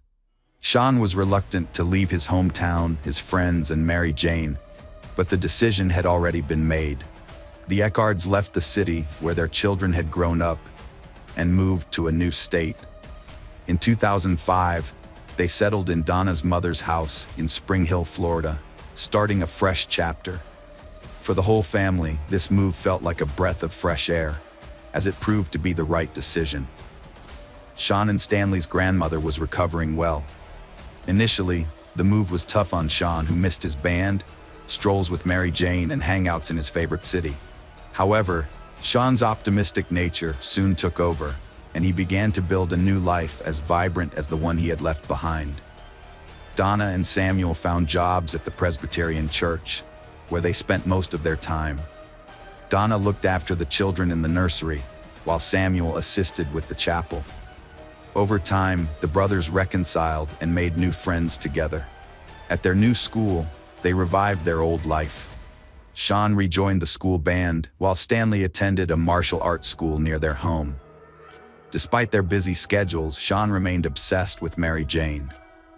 Every night, he'd lock himself in his room and talk to her on the phone for hours. Their goodbyes always ended the same way, with Sean promising to visit her once he got his parents' permission. While Sean held on to his first love, the more reserved and modest Stanley struggled to find his place within the family.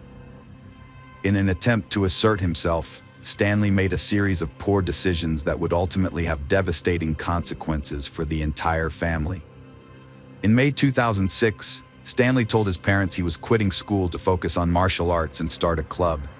However, his extreme enthusiasm led him to associate with the wrong crowd, and he began committing petty fraud and trying illegal drugs. In 2007, his questionable connections landed him in trouble with the law, and he was arrested for stealing and charged with felony fraud. The news of Stanley's misbehavior hit his mother, Donna, hard. She had a heart attack and ended up in the hospital, but a lawyer hired by her sister-in-law helped resolve the situation. The lawyer successfully defended Stanley, highlighting the lack of concrete evidence, which led to a suspended sentence. This experience terrified Stanley, leaving him feeling guilty and withdrawn as he hoped to be understood and accepted by his family. After what happened to Stanley, Sean kept his plans private during the summer vacation. He worked as a waiter, saving money, and left a note for his mom saying he was heading to California to see Mary Jane. The 2-day bus ride seemed endless, with the scenery and time of day changing outside his window. He imagined seeing Mary Jane at the final stop, his heart full of anticipation. The bus pulled up to the final stop, and Sean couldn't wait to see Mary. Through the window, he'd caught a glimpse of her bright smile and her long hair, which she was tucking behind her ears. They shared a special connection, having spent some of the happiest days of their lives together, often reminiscing about their carefree high school days. It was during one of their strolls that Sean first confessed his love to Mary, and to his delight, she felt the same way. As they sat on a bench, Sean suddenly felt dizzy, his vision turned dark, and he lost consciousness. Sean was rushed to the hospital, where his condition rapidly deteriorated. Mary Jane quickly contacted Sean's sister, Jennifer, who flew from Florida to California to be by his side. The doctors diagnosed Sean with a tick-borne illness that can cause severe complications, including brain inflammation, in a matter of days. A long and arduous battle for Sean's life and health ensued. After over a month in a coma and 6 months of rehabilitation, the doctors finally managed to revive Sean. The road to recovery was tough, and the tick bite he'd suffered during their summer walk had turned out to be a serious injury. Jennifer took Sean back to Florida, where he began a long and difficult therapy. Mary Jane was left to wait anxiously, with phone calls being their only means of communication. The Eckhart family came together in the face of a series of troubles and unexpected illnesses. Donna went to great lengths to help her son Sean recover from a serious illness, carefully monitoring his diet and exercise to ensure he made a full recovery. Meanwhile, Stanley harbored feelings of resentment and jealousy towards his brother, which only grew as time passed. After his recovery, Sean regained his strength and resumed his studies in music. In 2009, he completed his studies and began making plans to return to Mary Jane, the girl he loved, and introduce her to his parents. However, his plans were not meant to be. Stanley introduced Sean to his dream girl, Samantha, a native of Florida, who quickly clicked with the two brothers. Samantha was charmed by Sean's cheerful and sociable nature, but Stanley was smitten with her and actively courted her. They went on several romantic dates, culminating in a passionate kiss. Stanley was over the moon, but Samantha had still been thinking about Sean. She sent him a message confessing her feelings and inviting him on a city walk. Sean agreed, and they spent the evening strolling along the waterfront, talking about Stanley and Mary Jane. However, Sean didn't try to win Samantha over, as he had already given his heart to someone else. Samantha, feeling down, sent a message to Stanley revealing that Sean had been seeing her behind his back and confessed his strong feelings for her. That same evening, Stanley was enraged. He stormed into his brother's room and they had a heated conversation. Initially, they spoke in hushed tones, but their words soon turned into loud shouts, followed by an eerie silence. Although their parents were home, they were accustomed to the brothers' loud arguments, so they didn't think much of it. It was Mom who first realized Sean was missing. He hadn't returned her calls. Recalling the argument from the previous evening, she got Stanley's explanation that Sean had left home after their fight. 2 days into the search, the police received a chilling call. The caller was Sean's sister, Jennifer. The dispatcher who took the call only heard a woman's scream and a loud, piercing male moan in the background. After repeated requests to calm down, the dispatcher finally managed to record Jennifer's desperate plea for help. Jennifer continued to scream, begging for assistance and reporting that Stanley had killed Sean. She said Stanley was in the house, talking to their mom, while their dad was in shock over his dead son, who had been buried in the backyard since early Saturday morning. The police officers arriving at the scene of the tragedy were met with a horrifying sight in the backyard of the house. Samuel was on his knees, his hands covered in dirt, as he frantically pulled his son's body out of the ground, screaming and desperately trying to clean the dirt off Sean's body. In an instant, a quiet neighborhood with well-manicured lawns, where the two young brothers would often wave to their neighbors, was transformed into a scene of violent tragedy. The once happy family, who had raised 2 sons, was now left with the traumatic memory of digging in the ground only to find one son's lifeless body and watching the other son being handcuffed and taken away. Stanley Eckhart was arrested on suspicion of premeditated murder. During his initial interrogation, he claimed that he had not intended to kill his brother. According to Stanley, he struck Sean on the head in a fit of anger, causing the fatal injury. After realizing Sean was dead, Stanley tied up the body and secretly buried it in the backyard to avoid disturbing his mother. Stanley's statement at the inquest seemed callous and calculating, contrary to his claim of being a loving brother. He said, "I buried him after all, that's what you do with dead people." In his defense, Stanley maintained that he covered up the incident to spare his mother the shock of learning about her son's death. He planned to rebury the body once his parents were no longer around. Stanley's behavior during the interrogation was inconsistent. At times, he broke down in tears, confessed to the crime, and expressed remorse, portraying the incident as an accident. However, he also displayed hatred towards Sean, speaking harshly and bitterly about his brother, whom he blamed for his troubles and for winning their mother's and Samantha's affections. On the same day, Stanley was arrested and charged with second-degree murder, with no chance of bail. 2 days later, Dr. Barbara Wolfe performed an autopsy on Sean's body and presented her findings to the court. Her forensic examination revealed that Sean had bruising on his neck, both under the skin and in the form of rope marks, indicating that his neck had been constricted to make breathing difficult. The autopsy concluded that Sean's death was caused by a head injury and asphyxiation. Assistant State Attorney Pete Mago carefully reviewed the case. The first hearing took place on February 25, 2011, presided over by District Judge Stephen Rushing. Stanley's parents, Donna and Samuel Eckerd, sat in the second row, weeping as they watched their oldest son being led into the courtroom in handcuffs. On April 9, 2013, the trial of Stanley Eckerd began in Hernando Court, presided over by District Judge Anthony Taddy. The defense team, led by attorney Alan Hunter, faced prosecutor Pete in the prosecution. The prosecution's main objective was to convince the jury that Stanley had carefully planned the crime, whereas the defense argued that the tragedy resulted from a spontaneous fight. In his closing statement, Alan Hunter appealed to the jury to consider Stanley's attempt to cover up the crime, allegedly driven by good intentions. Stanley Eckerd was charged with first-degree premeditated murder, which carried a mandatory life sentence if convicted. The verdict would determine his fate, with sentencing scheduled for May 13th. Alternatively, if convicted of second-degree murder, Stanley faced up to life in prison.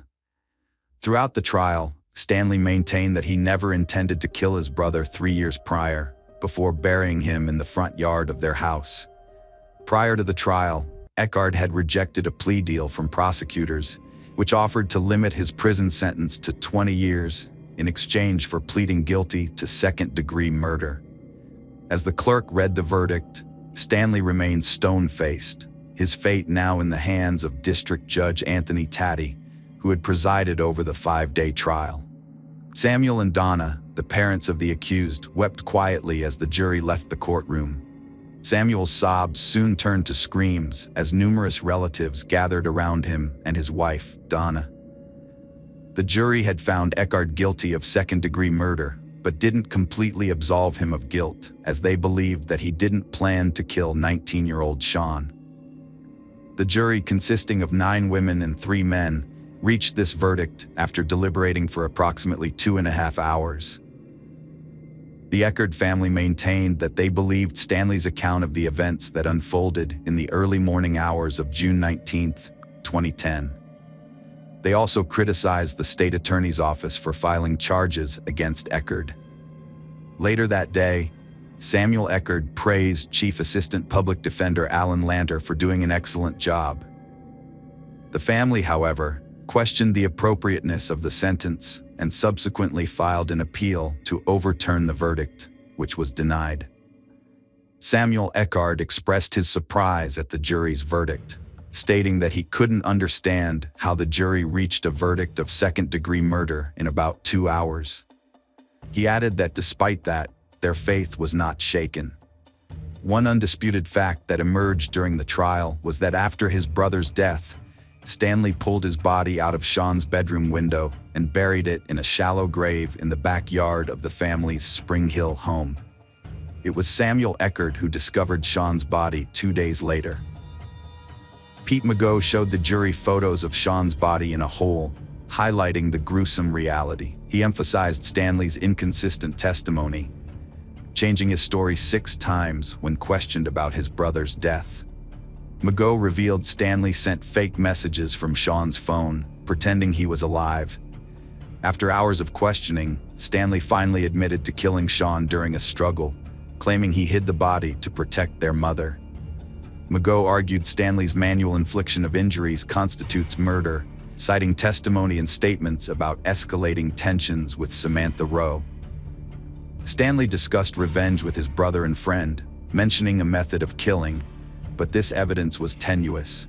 Alan Lanter argued a crime requires intent, denied killing his brother, and cited the pathologist's testimony that Sean's death was likely caused by a combination of factors, including a head injury possibly sustained from a fall. Lanter reminded the jury of Donna Eckerd's testimony about Sean's severe mood swings after his illness diagnosis. She also said his death was an accident.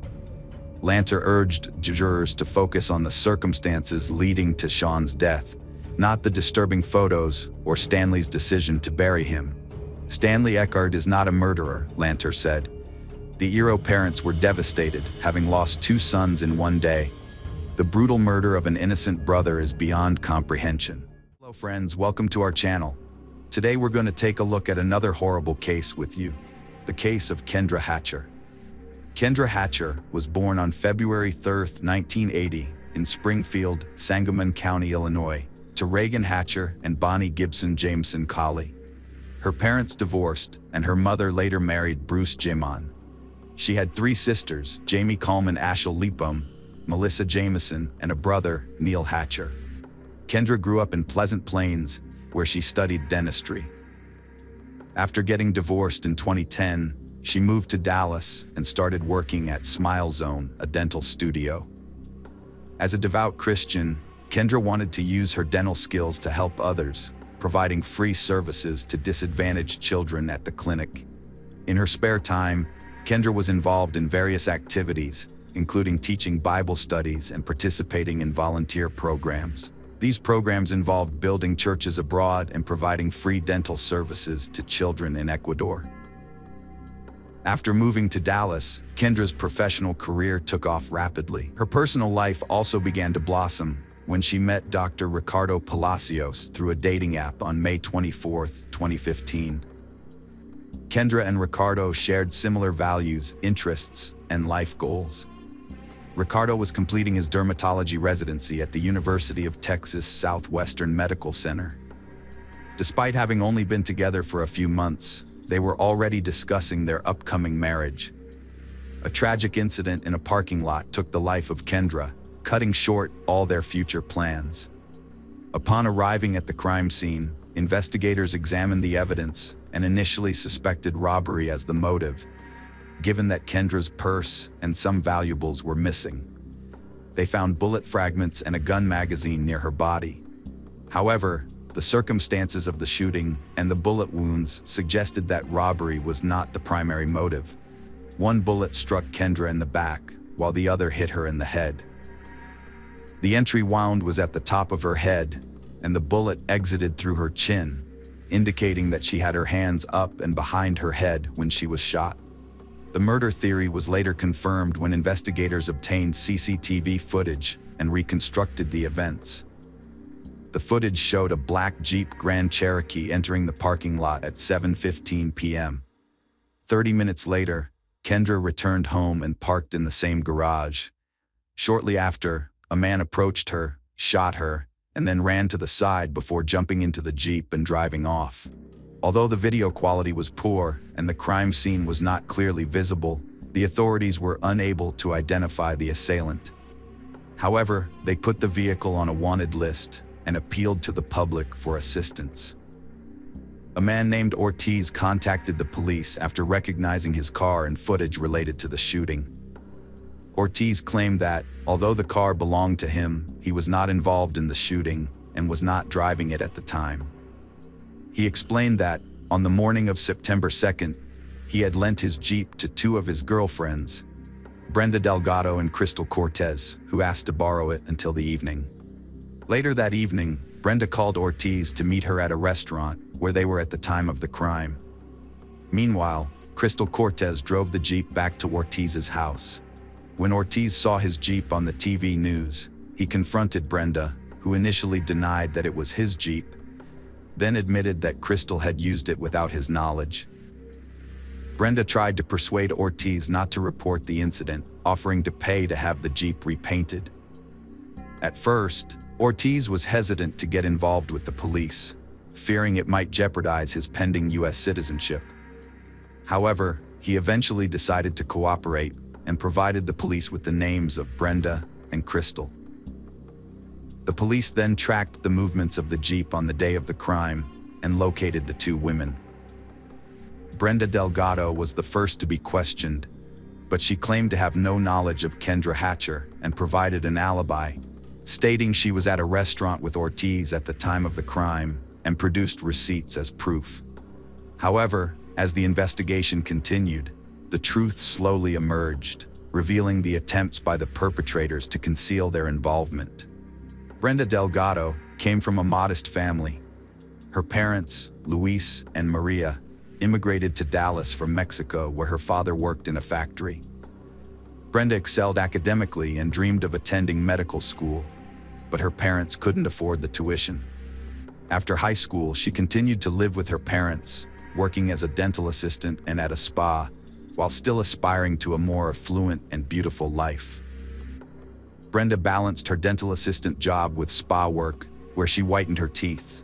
In 2012, she fell for Ricardo at a Jennifer Lopez concert. 3 months later, she moved in with him. Ricardo was smitten, meeting her parents, and Brenda gushed about her love in a Facebook birthday post. Brenda discovered she was pregnant, but Ricardo convinced her to have an abortion, leaving her devastated. After recovering from the ordeal, Brenda focused on her career and her beloved Ricky. She enrolled in Stanford that fall. Although it seemed like Brenda had moved on from the breakup, she was still hurting. Her obsession with Ricardo intensified, and when Ricky posted a photo with his new girlfriend, Kendra, a model-like beauty, Brenda was consumed by dark thoughts. Those close to her claimed she fantasized about harming Kendra. Investigators suspected Brenda had a strong motive to harm her rival. Ricardo confirmed that Brenda Delgado was his ex-girlfriend, and they had an on-again, off-again relationship from 2012 to 2015. They broke up a few months before Ricky met Kendra. Despite this, Ricardo believed he and Brenda remained friends and didn't think there was any bad blood between Brenda and Kendra. The reconstructed events revealed a disturbing picture of how manipulative and ruthless an abused woman can be. Brenda Delgado concocted a sinister plan to win back her former lover, Ricardo, and eliminate Kendra Hatcher, the woman he had moved on to. Initially, Brenda posed as Ricardo's supportive friend, pretending to take an interest in his relationship with Kendra. Unbeknownst to Ricardo, she gathered information about their future plans, which he naively believed was genuine concern. After Kendra's death, Ricardo confided in Brenda via text message, pouring out his grief. Brenda feigned sympathy, offering to help him in any way possible. Unaware of her true intentions, Ricardo trusted her completely. What he didn't know was that Brenda had been secretly manipulating him for months. She had been snooping on his mail, learning about his plans with Kendra, including their travel arrangements. This discovery fueled her anger, and she became fixated on eliminating Kendra, whom she believed had usurped her place in Ricardo's life. Brenda took control of Ricardo's phone account and used it to stalk him, keeping close tabs on his activities and those of his girlfriend Kendra. This obsession soon became her sole purpose in life. Brenda's fixation on stalking eventually led her to quit her job and dedicate all her time to achieving her twisted goals. Over time, she devised a cruel and terrifying plan to murder Kendra and take her place beside Ricardo. To put her plan into action, Brenda approached several acquaintances with an offer to harm Kendra in exchange for money. She eventually found a 21-year-old single mother, Crystal Cortez, who was struggling financially and willing to assist her. Crystal recruited a perpetrator, Christopher Love, who agreed to commit the crime. Brenda paid Crystal $500 and provided her with illegal substances, which Crystal then passed on to Christopher. Several women were tasked with following Kendra to learn her daily routines and identify the best location and time to carry out the crime. On September 2, 2015, they borrowed Jose's car. Crystal and Christopher lay in wait for Kendra in the parking lot, but lost their nerve and didn't follow her home from work due to fear of getting stuck in traffic. Later that evening, they finally carried out their sinister plan and were rewarded for their efforts. A few days after the crime, Crystal Cortez and Christopher Love were arrested. They both denied any involvement in the crime and claimed they were not at the scene. However, when the police found the murder weapon in the car, Love's story fell apart. Meanwhile, Crystal's alibi was inconsistent and confusing. At first, she claimed she was driving in the parking lot because an armed carjacker had taken over her SUV and forced her there. She even falsely stated that her young son was with her, but surveillance cameras showed no evidence of a child. As the investigation continued and more evidence emerged, Crystal changed her story again, this time offering to cooperate with the police in exchange for a reduced sentence. She implicated Brenda, claiming that she was the mastermind behind the crime and that they had been planning it for 2 weeks. According to Crystal, Brenda's obsession with winning back her ex-boyfriend, Ricardo, drove her to despise Kendra, whom she believed had taken her place. Brenda had pretended to be happy for Ricardo, but her life was actually unraveling. According to Crystal, Brenda decided to get rid of Kendra Hatcher at this point.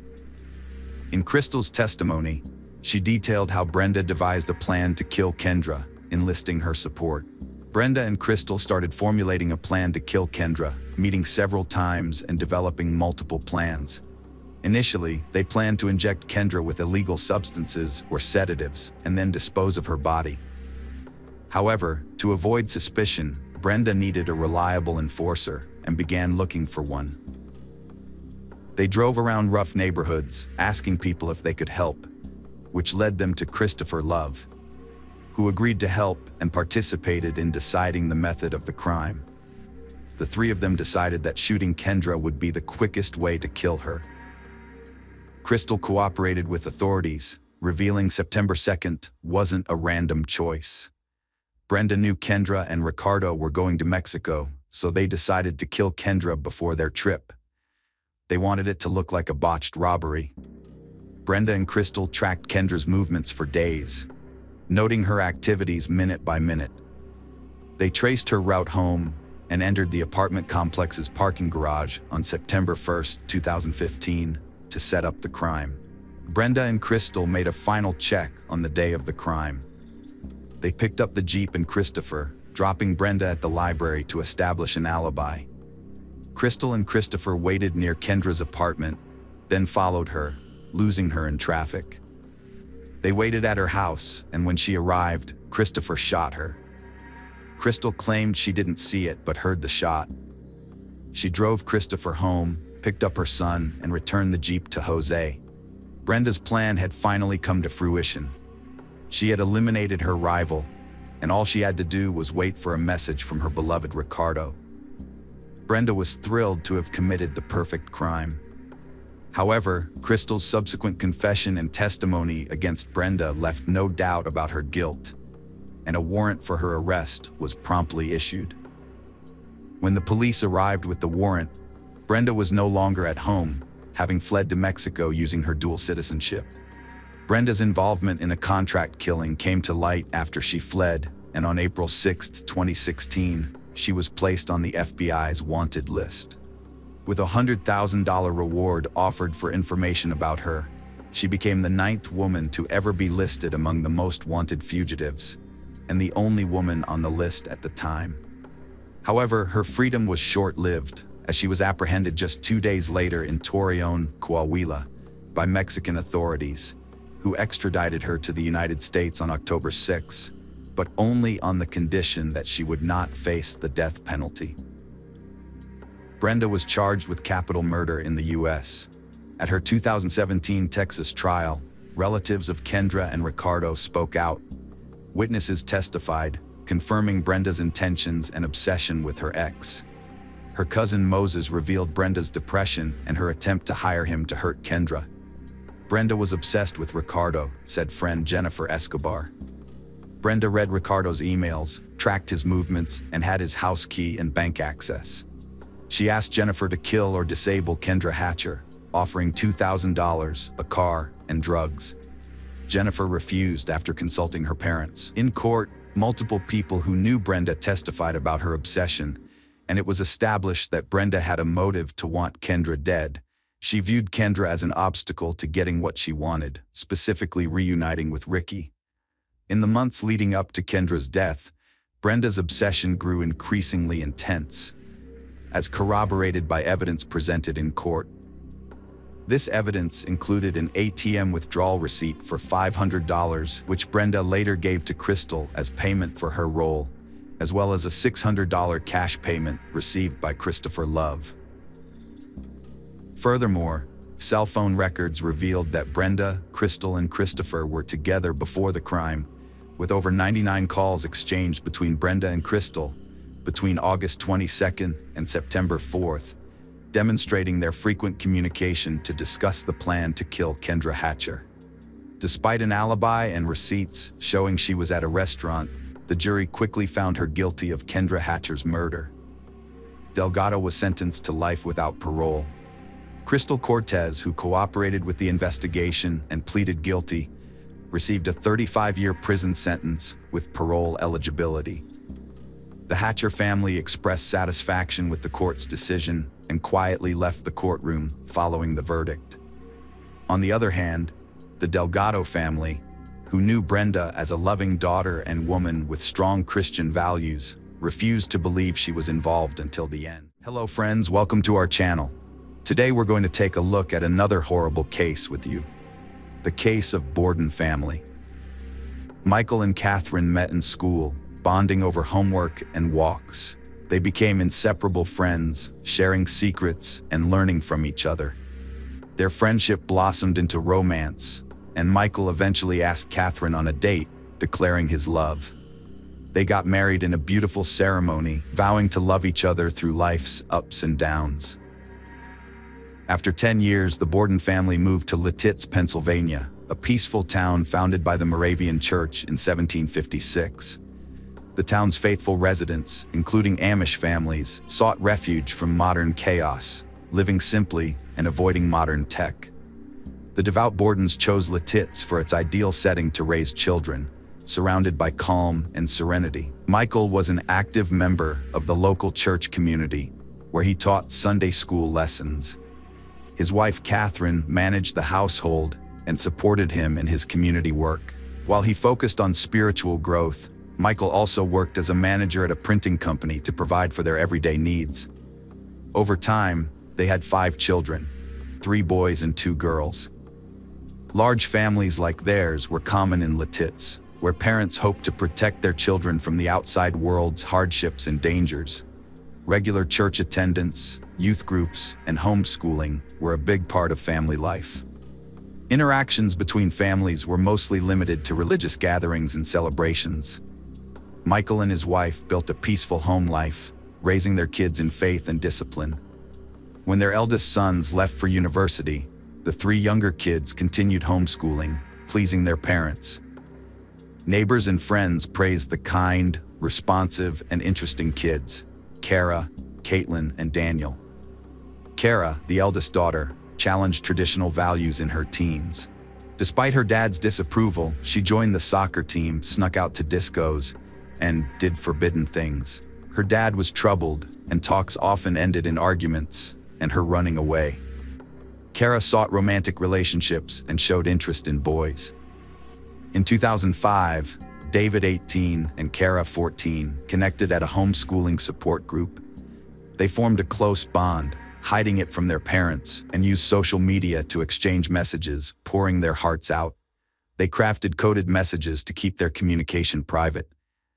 Kara and David's letter exchange wasn't enough, so they secretly met in person. At first, they took innocent walks, but their friendship blossomed into romance. They snuck out to discos, spending nights together. David, older, had experienced first love, while Kara's inexperience made her feelings overwhelming. Her joy was radiant, but her obedience to her parents was feigned, driven by fear of discovery. But sooner or later, every secret is exposed. One day, Kara couldn't keep her secret hidden anymore and confided in her sister. She showed her a photo of David, told her about how they met and how they were deeply in love and willing to overcome all obstacles to be together. They were even planning to run away to be together. However, Kara's sister was worried about her and told their mother about their planned elopement, which ultimately revealed the secret of the young lovers. One early morning, Kara snuck back home, feeling elated after her date with David. But her mother was waiting in her room, clearly aware of her secret. At breakfast, Kara's parents forbade her from seeing David, deeming him unsuitable due to their concerns about violence and drugs. Angry and disappointed, Kara's father grounded her. That night, Kara spent her free time at David's house. At 5:30 a.m., David drove Kara back to her neighborhood and dropped her off near her house. They agreed that once Kara was safely back in her room, she would send him a text message to let him know she was okay. However, the message never came. David tried calling her home phone several times and sent her a few messages on social media, but he didn't hear back from her. An hour later, Kara finally got in touch with him, explaining that she had gotten caught by her parents and asked him to come over so they could talk to him. David arrived on time, but Kara's parents were fiercely opposed. Her dad forbade David from seeing Kara, deeming her too young for a relationship.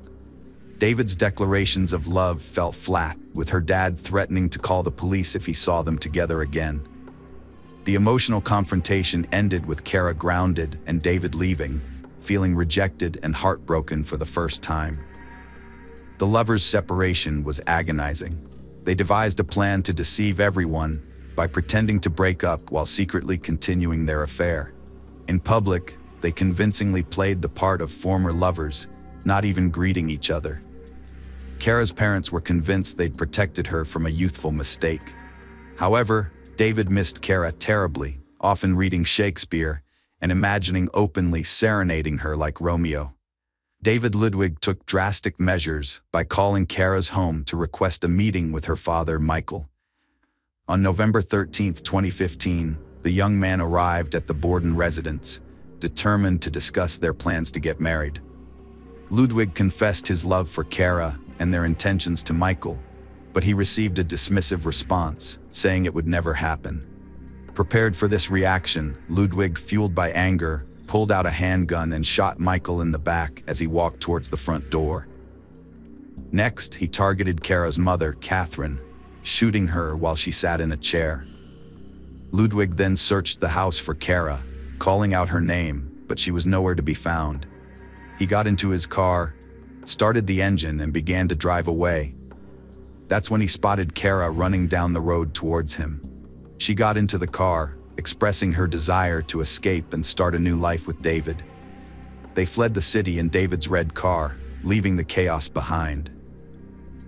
Kara Borden was missing for 24 hours after her parents, Michael and Catherine Borden, were found dead. Investigators reviewed surveillance footage, which led them to track the teenagers. The footage also showed that Kara didn't resist and had willingly gone with David Ludwig. As a result, the charges against Ludwig for abducting Kara were dropped. Alerts were issued to police across the East, including in Pennsylvania and Indiana, as the couple was spotted heading west in a red Volkswagen Jetta. On Monday morning, authorities received a tip about a vehicle matching the description parked near a truck stop outside Fort Wayne. Police rushed to the area, but the car was already gone. State police were alerted, and they spotted the car around noon on Interstate 70 in Belleville. David Ludwig got onto the interstate, leading police on a high-speed chase at 90 to 95 miles per hour on a two-lane highway. According to State Trooper David Couch, who was involved in the pursuit, Ludwig drove extremely recklessly and dangerously, causing multiple accidents, much like in an action movie. The district attorney announced that, despite the initial kidnapping charge being dropped, they would still face charges for the brutal murder of Michael and Catherine Borden. David Ludwig and Kara Beth Borden went on the run following the tragic incident, evading authorities for approximately 28 hours before being apprehended in Indiana. While Kara Beth was not charged with any crime, David Ludwig was detained without bail, facing charges of murder and abduction. In the aftermath, Kara was taken in by relatives and church members for care.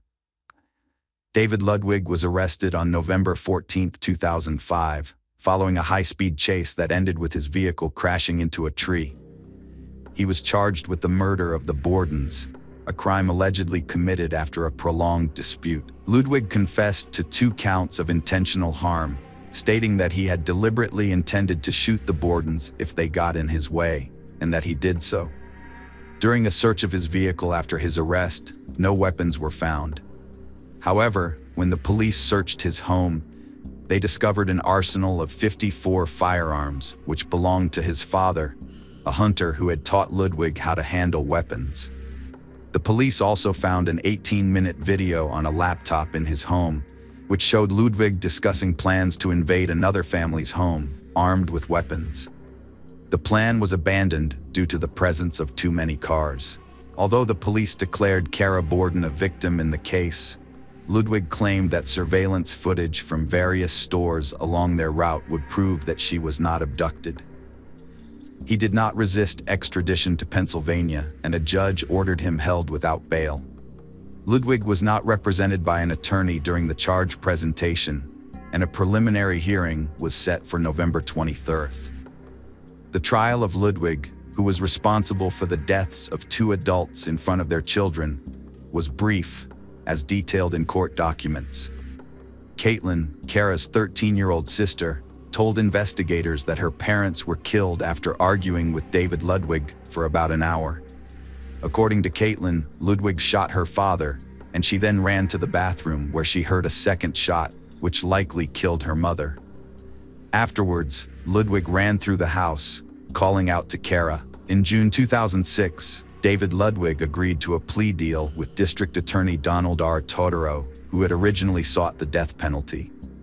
As a result, Ludwig pleaded guilty to 2 counts of first-degree murder, among other charges, and was immediately sentenced to 2 consecutive life sentences of 9.5 to 19 years.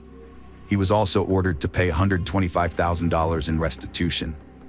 Since 2006, Kara Borden has been under guardianship, represented by legal counsel. In November 2005, it was reported that the charge of abduction against David G. Ludwig was dropped. The court concluded that Kara had voluntarily left with Ludwig, as supported by written statements.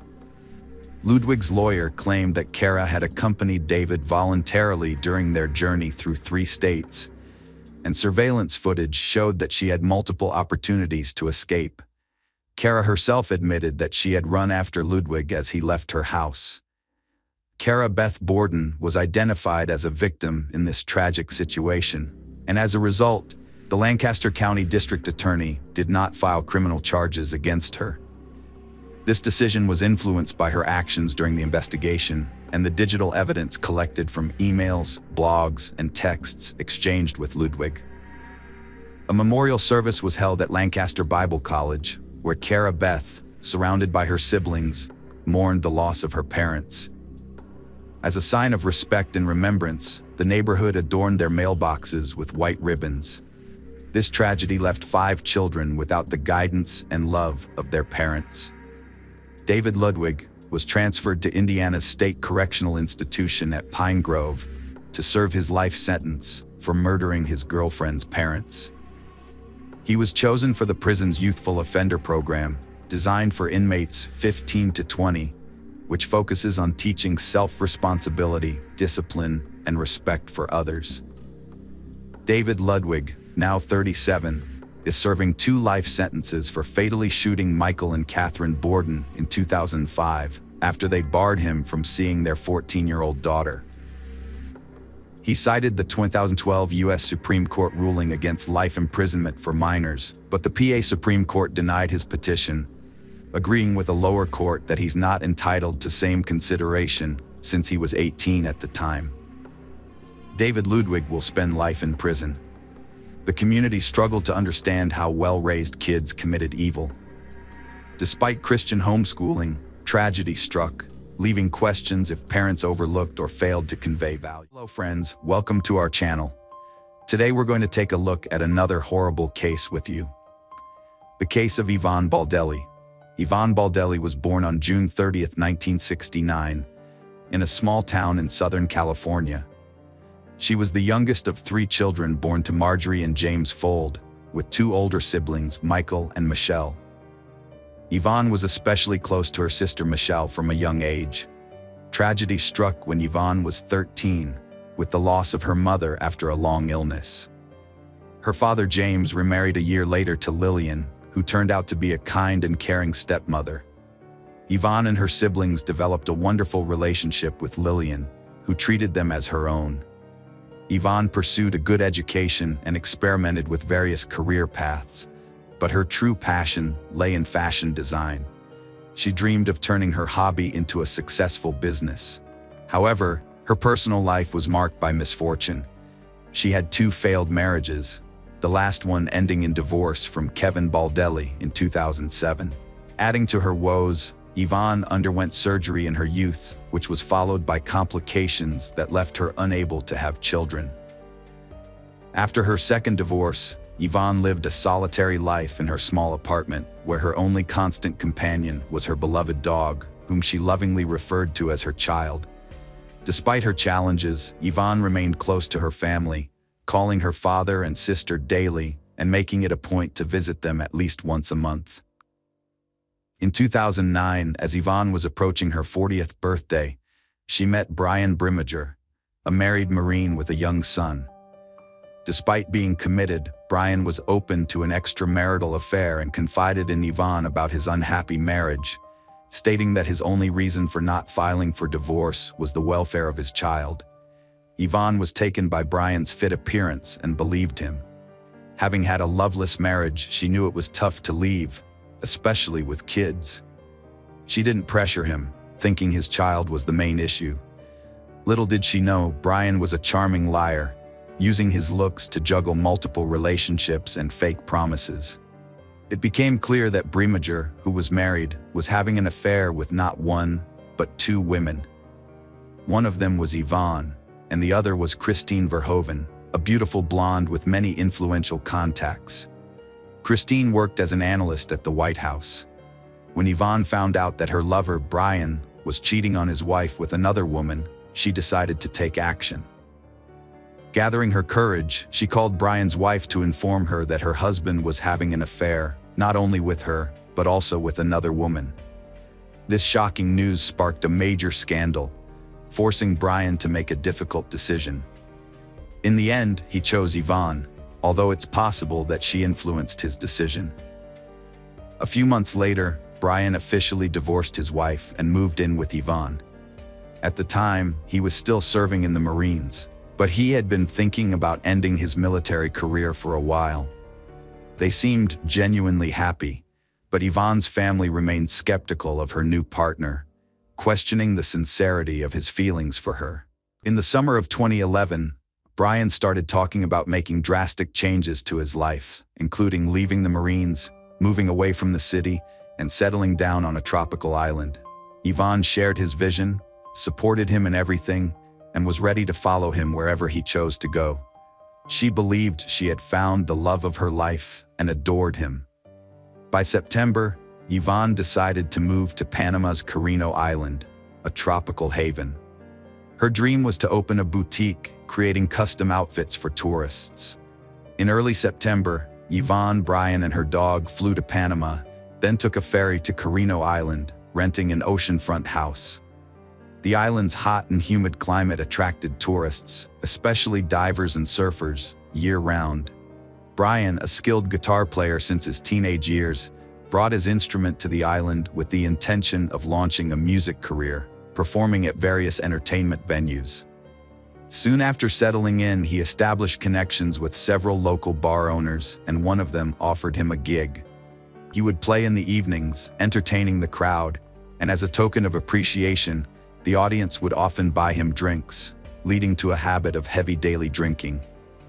Yvonne's business, on the other hand, struggled to take off, with sluggish sales and meager profits. However, she persevered and found work at one of the bars. She also adopted a second dog, which she found on the island, and decided to keep. She maintained daily contact with her sister Michelle Valenzuela, sharing every detail, but her messages became increasingly brief and somber, causing concern among her family. Initially, the island seemed like a paradise to they. Yvonne had hoped that Brian would propose, and they would have a romantic beach wedding. However, as time passed, Brian showed no signs of rushing into marriage. Their relationship quickly began to deteriorate.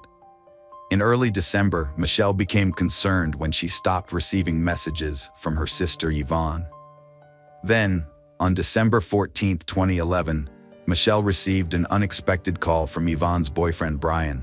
He asked when he could come by to pick up his SUV, which he had left in Michelle's garage before he and Yvonne had traveled to Panama.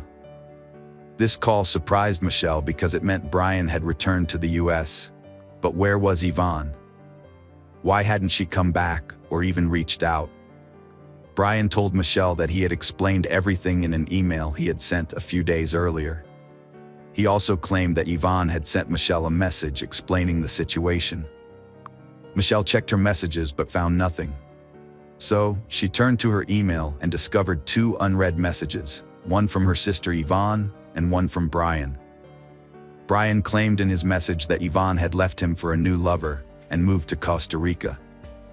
However, a message supposedly from Yvonne stated that she had left him after discovering his infidelity and that another woman, Christine Verhoeven, had given birth to his child. This message also claimed that Yvonne had met someone new and gone to Costa Rica with him. It seemed believable at first, especially since Yvonne was unable to have children, and news of her partner's infidelity could have been devastating. However, Yvonne was not one to act impulsively, and it was unusual that she hadn't contacted her sister to discuss her situation. The tone of the message from Yvonne also raised suspicions as it didn't sound like her previous communications.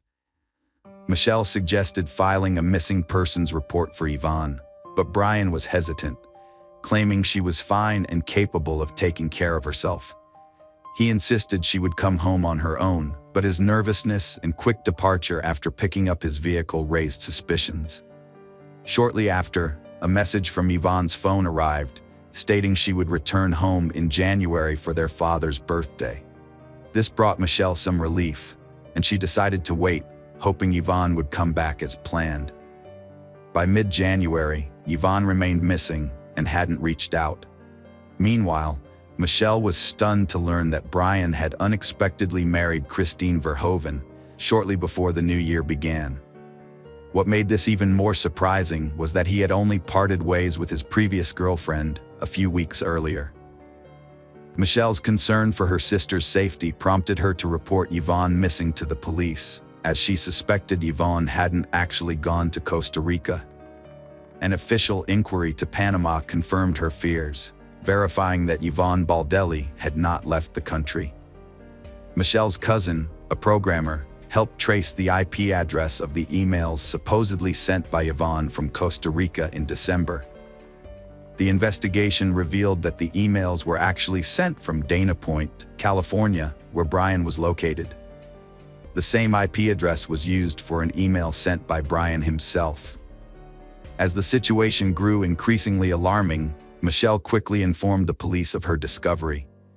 Valenzuela then reached out to the FBI and the State Department, sharing her suspicions that Brian had harmed her sister in Panama, and continued to send messages from her phone and email, impersonating her for about a month. Although there wasn't enough concrete evidence to arrest Brian at the time, law enforcement interviewed him and continued gathering proof of his guilt. It was discovered that Brian had asked Christine to marry him while he was still in Panama with Yvonne, promising they would soon return and raise their daughter together. However, Christine was not aware that her child's father had gone to the island with another woman, as he had told her he was there on a business trip.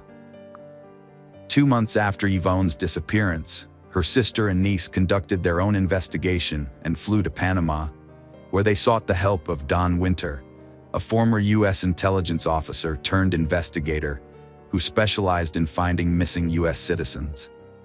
They shared the story of Yvonne's disappearance and the version of events Brian had given. After listening to them, Winter immediately expressed his concern that the chances of Yvonne being alive were low. With his extensive experience in such investigations and using his connections, Winter decided to pressure the Panamanian government and publicize the case, turning Yvonne's disappearance into international news. A press conference was also organized, which included Yvonne's family members. After arriving in Panama, Yvonne's father, stepmother, brother, and several other relatives and close friends joined the search for Brian Baldelli, and assisted in the investigation. Together, they thoroughly searched the tropical island of Carino, but found no trace of him. The dense undergrowth and swampy marshes, which were home to a wide variety of wildlife, hindered their search efforts. The family also questioned the island's residents about their knowledge of Brian and Yvonne and what they could reveal about the couple's behavior. It became clear that Brian and Yvonne had been drinking excessively and frequently got into loud public arguments, disregarding those around them. Almost daily, they were seen in bars, drinking and arguing. Moreover, people began to notice bruises and scratches on Yvonne's face and body, and she rarely removed her sunglasses, seemingly to conceal the bruises under her eyes. The landlord of the house they rented confirmed that neighbors regularly complained about the noise, screams, and cursing coming from their residents. Meanwhile, FBI agents brought in a specialized team of divers to search the waters surrounding the island for potential evidence or remains of the missing woman. Unfortunately, these searches also yielded no results. From the start, Brian was the main suspect in the case, but there was no solid evidence to charge him with. He repeatedly denied any involvement, sticking to the same story that his ex-partner Yvonne had run off with another man. It wasn't until September 21, 2012, that Brian was finally questioned by the police and a search of his home was conducted. At that time, his wife Christine was at work and Brian was unemployed, staying at home to take care of their child and enjoying his favorite hobby, playing golf. Brian claimed Yvonne left him after discovering his child with another woman, but became anxious when police found Yvonne's laptop on his table. The laptop had messages sent after she supposedly left, including a photo of Yvonne with a bruise and a conversation between Brian and his mistress about their secret affair. The search history showed queries about cleaning bloodstains and removing blood from a mattress. These pieces of evidence were significant but circumstantial, as neither Aon's body nor a mattress with bloodstains was found. The fact that Brian had been sending messages pretending to be Aon didn't definitively prove his guilt. However, a discovery by Don Winter shed more light on the case. Before leaving Panama, Brimminger had sold a machete he owned to a buyer online. During their conversation, he jokingly said he had used the weapon once to finish off a stripper. Although the machete was seized for examination, it didn't initially yield any conclusive evidence. The long-awaited arrest was still pending. Meanwhile, the police had overlooked a crucial detail: Yvonne's bank card, which Brian used after her disappearance to make it seem like she was still alive. Before returning to the US, Brian went to Costa Rica and used the missing woman's card a few times, creating the illusion that she had fled there. He paid for his tickets in cash and withdrew money from different locations in San Jose, eventually draining the card before discarding it. However, Brian didn't realize that he was caught on surveillance cameras at the ATMs. In July 2013, a year and a half after the woman vanished, her relatives, armed with evidence collected by the police, FBI agents, and Don Winter, finally succeeded in getting Brian arrested. At first, he was held on charges of lying and obstructing the investigation, as there wasn't enough evidence to charge him with anything more serious at that time.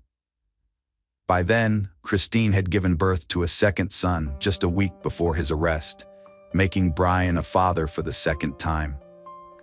The authorities tried to have an open conversation with the suspect, offering him the opportunity to admit to the crime and reveal the location of Yvonne's body.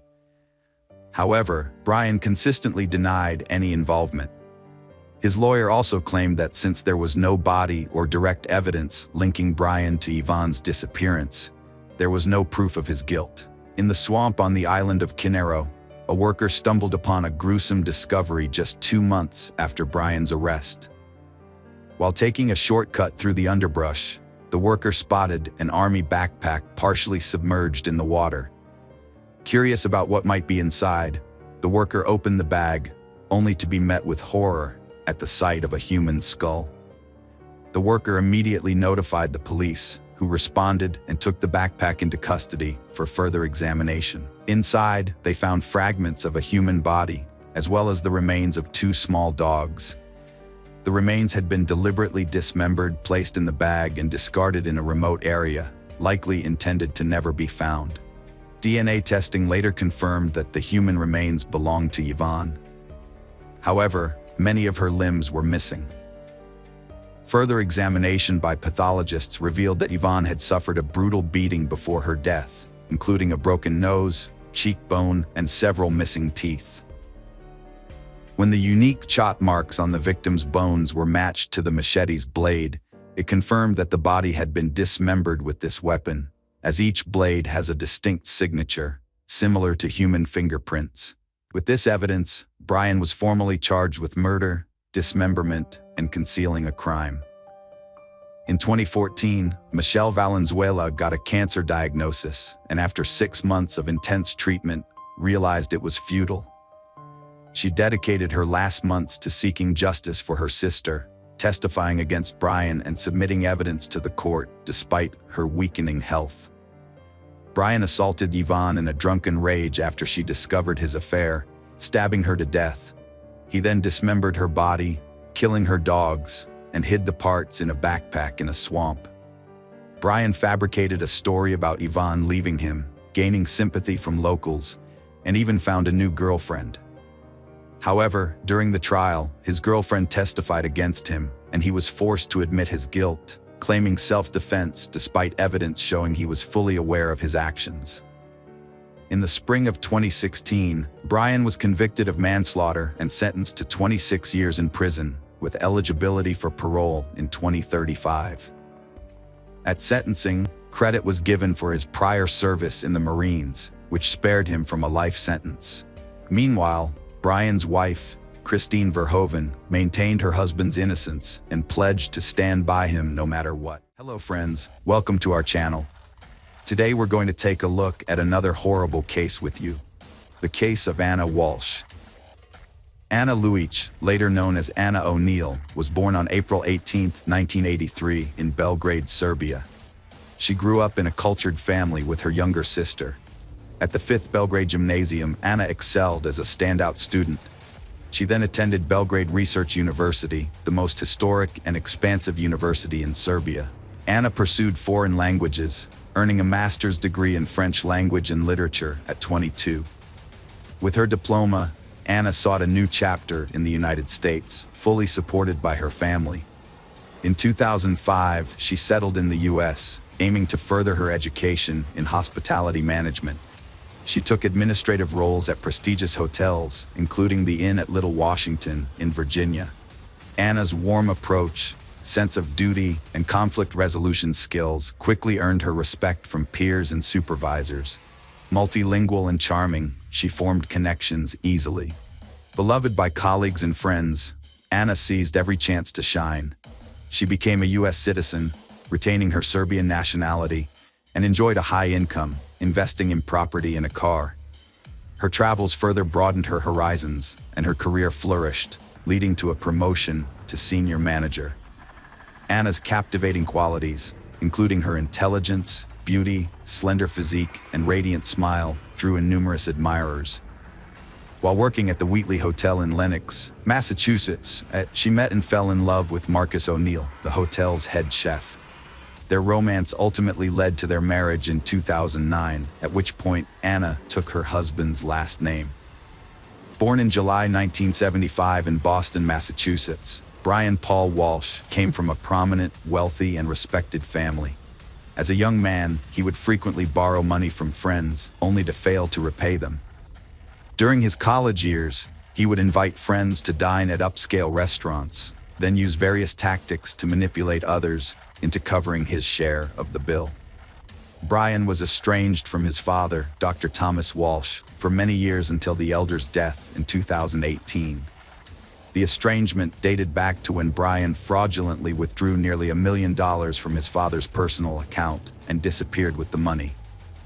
Despite this, Dr. Walsh chose not to report the incident to the police and instead tried to persuade Brian to return the money voluntarily. However, when Brian refused, Dr. Walsh cut off all communication with him. By the time of the theft, Brian's parents had already divorced, and his father had started a new family. In response to Brian's actions, Dr. Walsh decided to remove him from his life and will. After Dr. Walsh's passing, Brian reappeared and filed a lawsuit claiming that the will was forged by the doctor's widow and younger children to deny him his rightful inheritance. However, Brian was unable to prove his claims and received no part of the estate. Those who knew Brian described him as greedy, malevolent, and cruel, with a tendency towards violence and a lack of emotional control. He often relied on force to achieve his goals and became dangerous during bouts of anger. In the late 2000s, Brian received treatment in a psychiatric clinic to address his rage issues, during which he was officially diagnosed with sociopathy. Brian and Anna first met in 2014 when Anna was working as a senior reservation manager at the Wheatle Hotel in Massachusetts. At the time, she was married to Marcus O'Neill, who was also employed at the hotel. Brian, who was a guest at the hotel, was immediately drawn to Anna's charm. Despite knowing she was already married, Brian continued to show her increasing attention, which eventually became insistent. Used to getting his way, Brian persisted in pursuing Anna, even after she rejected him. He managed to get her phone number and home address where she lived with her husband and began to harass them relentlessly. In 2015, the Anna were forced to seek police protection from Brian's constant harassment, which continued day and night.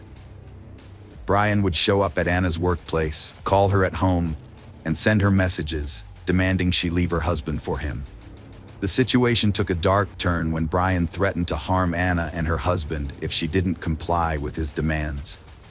What triggered Anna's change of heart remains unclear, but a year after seeking police protection, she unexpectedly divorced her husband. Months later, Brian became her second husband. They settled into a luxurious home in Casson, Massachusetts, an upscale neighborhood about 20 miles southeast of Boston. They had 3 sons in quick succession, with the boys being 2, 4, and 6 years old at the time of Anna's disappearance. Despite having a demanding job, Anna successfully balanced her career with motherhood, never taking maternity leave. She became the regional general manager at Tishman Speyer, a real estate company, earning a high salary and becoming the primary breadwinner for the family. Due to her frequent business trips to Washington, D.C., she also bought a second home in her name, where she stayed during these trips. To help take care of their children during her absences, Anna relied on visiting nannies. Meanwhile, Brian was unemployed while his wife was building their family and advancing her career. He had spent most of the $1 million he had taken from his father, and all of Anna's acquisitions were registered in her name. As a result, Brian was actively searching for ways to generate effortless income. Before marrying Anna, Brian had formed a connection with a wealthy individual in South Korea, whose family possessed an impressive art collection. After returning to the U.S., Brian maintained this connection and was unexpectedly asked by his friend to assist in selling several Andy Warhol paintings. Instead of just earning a commission, Brian decided to profit from the transaction. He gained access to a series of abstract Warhol paintings titled Shadow and appraised each one, obtaining authenticity certificates. Then, he created copies of both the paintings and documents. Brian found artists who could create precise replicas, convincing them he needed backups, since each original was worth around $250,000. For several years, he successfully sold fake paintings as originals to collectors worldwide. However, one buyer, an expert in Andy Warhol's work, quickly identified a forgery and sued Brian. The FBI investigated, and in April 2021, Brian pleaded guilty to selling counterfeit art. He was placed under house arrest after his lawyer negotiated a deal, requiring him to return the proceeds to the buyers and avoid prison time. Brian was under house arrest, but he was allowed to leave his house twice a day for specific activities. He could drive his children to and from school and had a 2.5-hour window in the morning to visit a limited list of approved places in his neighborhood, such as stores, pharmacies, and dry cleaners, to buy essential items. On December 31st, 2022, Mrs. Anna Walsh mysteriously disappeared.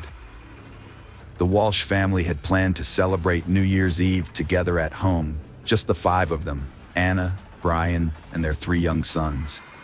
After the boys went to bed early, Anna and Brian stayed at the dinner table. That evening, Anna posted a message on social media, wishing everyone a happy new year, and hinting that the past year had been tough, but she and Brian were still together. Anna was scheduled to fly to Washington, D.C. for work on January 3rd, but when she failed to show up, her employer Tishman Speyer reported her missing to the police on January 4th. Brian also reported her missing, worried that he hadn't been able to contact her for days. According to Brian, he last saw Anna on January 1st when she woke him up early in the morning, claiming she had to go to work due to some issues and her boss had asked her to come in earlier than planned. He believed she then headed to the airport with only a few belongings. However, several inconsistencies in the case soon arose.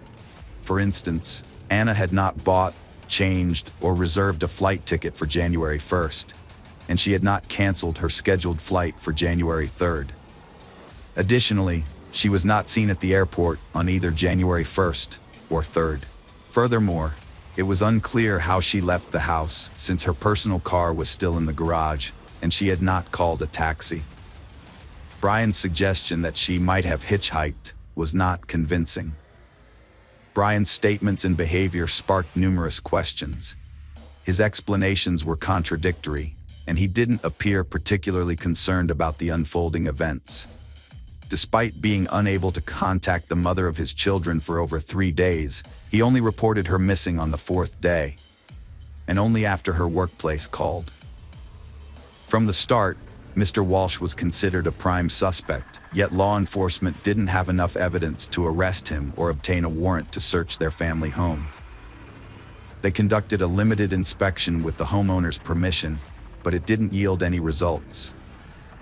Brian claimed to have led a normal life during those 3 days, visiting usual stores and doing household chores. However, verifying his claims was challenging, as he often left the house without his phone, which he alleged was frequently taken by his older children to play games without his permission. On January 5th, the police issued a public appeal on TV, showing a photo of Anna and asking anyone who knew her whereabouts or what had happened to her to contact the authorities immediately. However, no one came forward with any information. The last time Anna had been in touch with anyone was on December 31st, when she made phone calls to her mother and sister. Her husband was the last person known to have seen her. Surveillance cameras in the neighborhood did not capture any footage of Anna on the morning of January 1st, making it seem as though she had never left her home. In contrast, her husband was recorded leaving and returning to their home several times, but it was impossible to determine where he had gone. His claim of visiting a supermarket was proven to be false, as his vehicle was not seen on any routes to the store, and he was not spotted inside.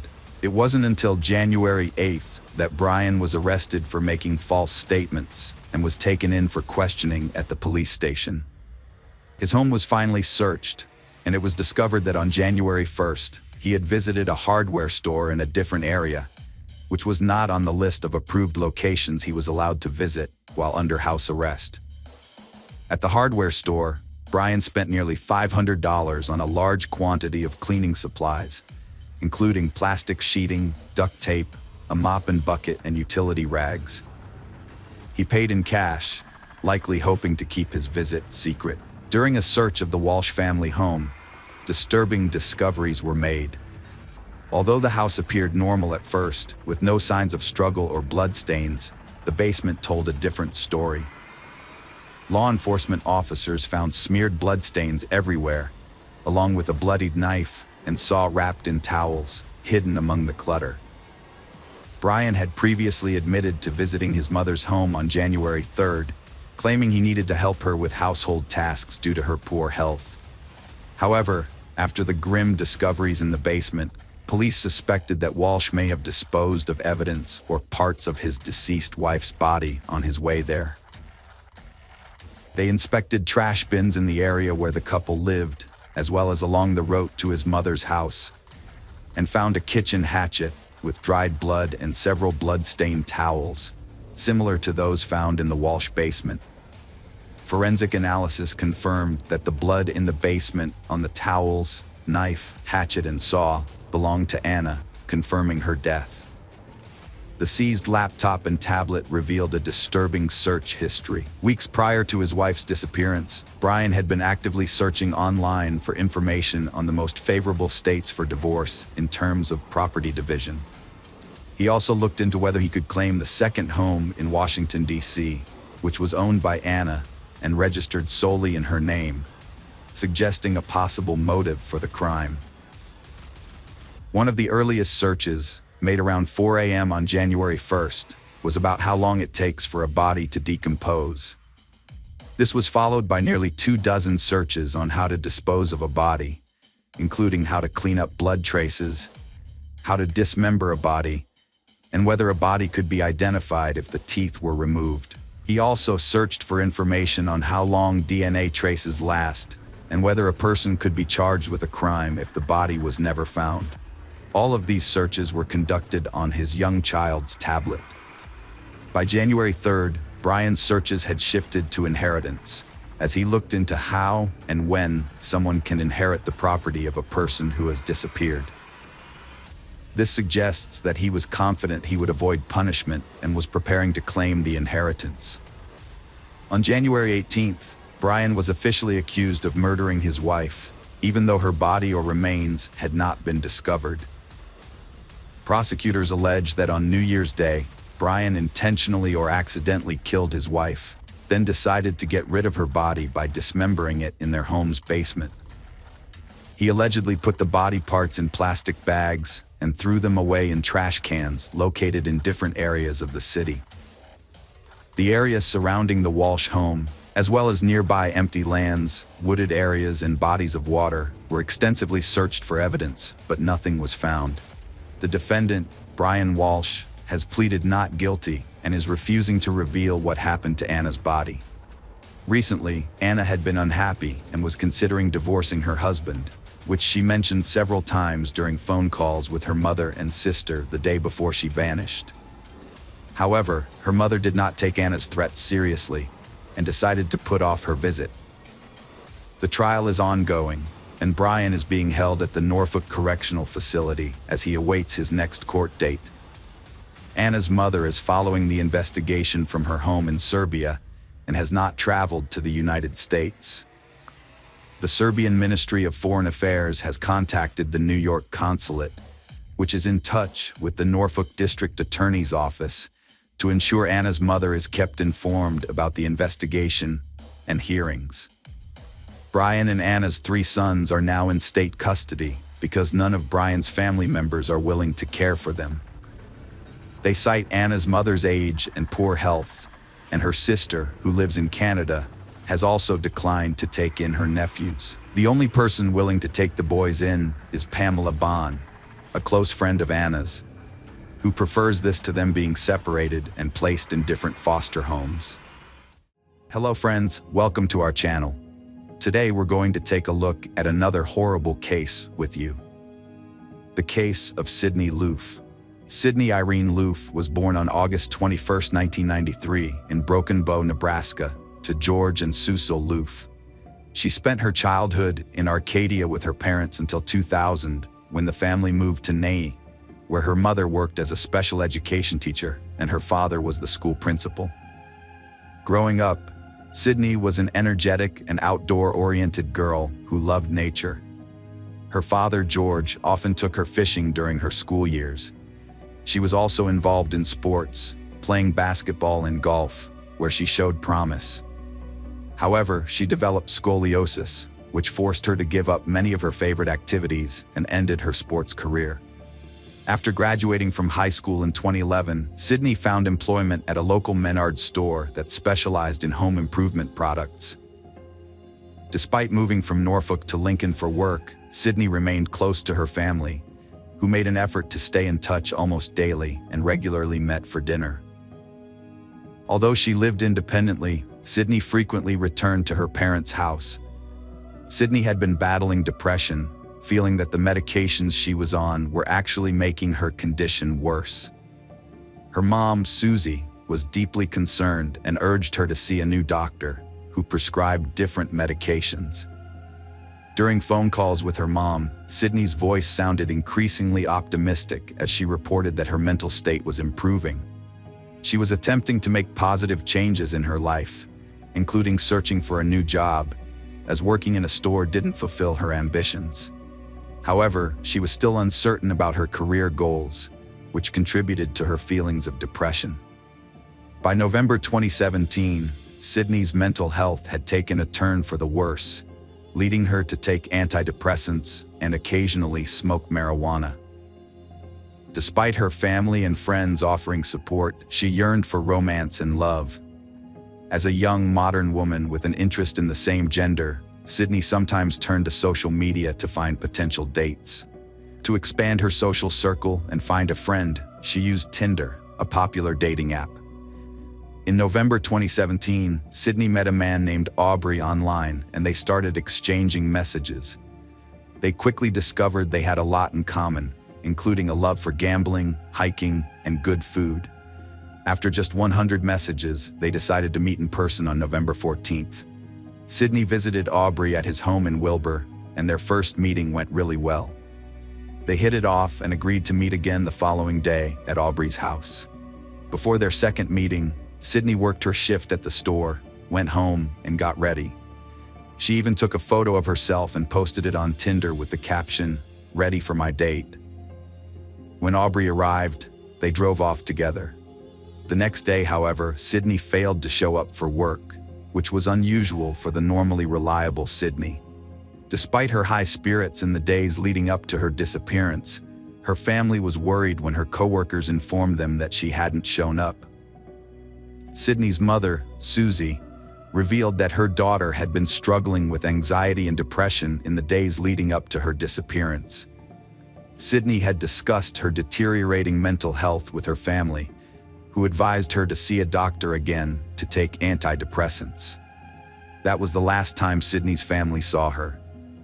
When Sydney's parents went to her apartment, they were extremely surprised to find that she had left her favorite cat, Mimsy, without food or water.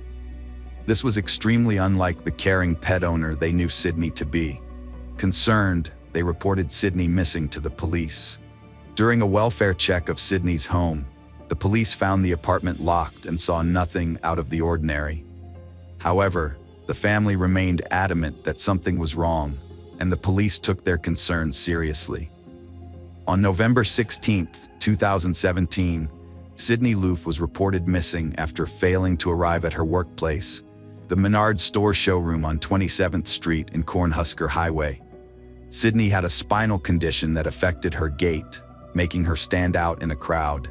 At the time of her disappearance, she was wearing a white Columbia brand jacket and a cream-colored shirt.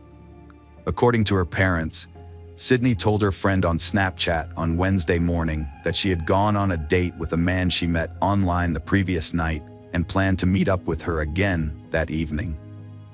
Her car was found in Northeast Lincoln, and police conducted interviews, searching for any leads that could help locate Sydney. A massive search effort was launched to find Sydney, featuring highway billboards with her photo and a televised manhunt. Susie remained adamant that something had happened to her daughter after her date. To support her claim, she shared a screenshot of a Snapchat post by Sydney, captioned, "Ready for my date." Sydney's friends confirmed that she was planning to meet a woman named Aubrey, whom she met on Tinder. During the investigation, police examined Sydney's phone records and surveillance footage from her workplace, which led them to identify a key person of interest. They traced Sydney's last phone signal to a cell tower in the Wilbur neighborhood, likely close to Aubrey's residence, although they had no information about Aubrey's identity at the time. Authorities started looking for a man named Aubrey, who was the last person to see Sydney before she went missing. The problem was that no one knew Aubrey's real identity or if he even existed. Sydney's friend Brooklyn took matters into her own hands and decided to track down Aubrey using Tinder. She downloaded the app, found Aubrey's profile, and exchanged phone numbers with him. This allowed the police to finally learn Aubrey's real name, which was Bailey Boswell, a 26-year-old woman. Further investigation revealed that Bailey lived in an apartment near the cell tower where Sydney's phone was last connected. Bailey shared this apartment with her partner, 52-year-old Aubrey Trail. Bailey Boswell, from a normal and wholesome family in Lyons, Iowa, grew up as a friendly and successful student who excelled in basketball and running. However, following her father's death, her life took a downward turn. She started keeping bad company and got involved with alcohol and illicit drugs. On a dating website, Bailey met Aubrey Trail, a man with a history of fraud, issuing fraudulent checks and theft. Aubrey had created a cult where he referred to himself as the Vampire Daddy and paid women $200 weekly to follow his unusual rules. At the time of Sydney's disappearance, Aubrey and Bailey faced a court order to pay over $40,000 in fraud reparations and had multiple misdemeanors against them. On November 19, 2017, they went into hiding. When police searched their apartment, they found that some walls had been scrubbed with bleach, which a neighbor confirmed. After a few days, the police located Aubrey and Bailey at a hotel in Branson, Missouri, and took them into custody a few weeks after Sydney's disappearance was reported. A thorough examination of phone records and Bailey's location data led the police to the gruesome discovery of Sydney's remains. Her body had been dismembered, with 13 parts found in black plastic bags in ditches in Clay County. Tragically, some of her organs, including her heart, were missing.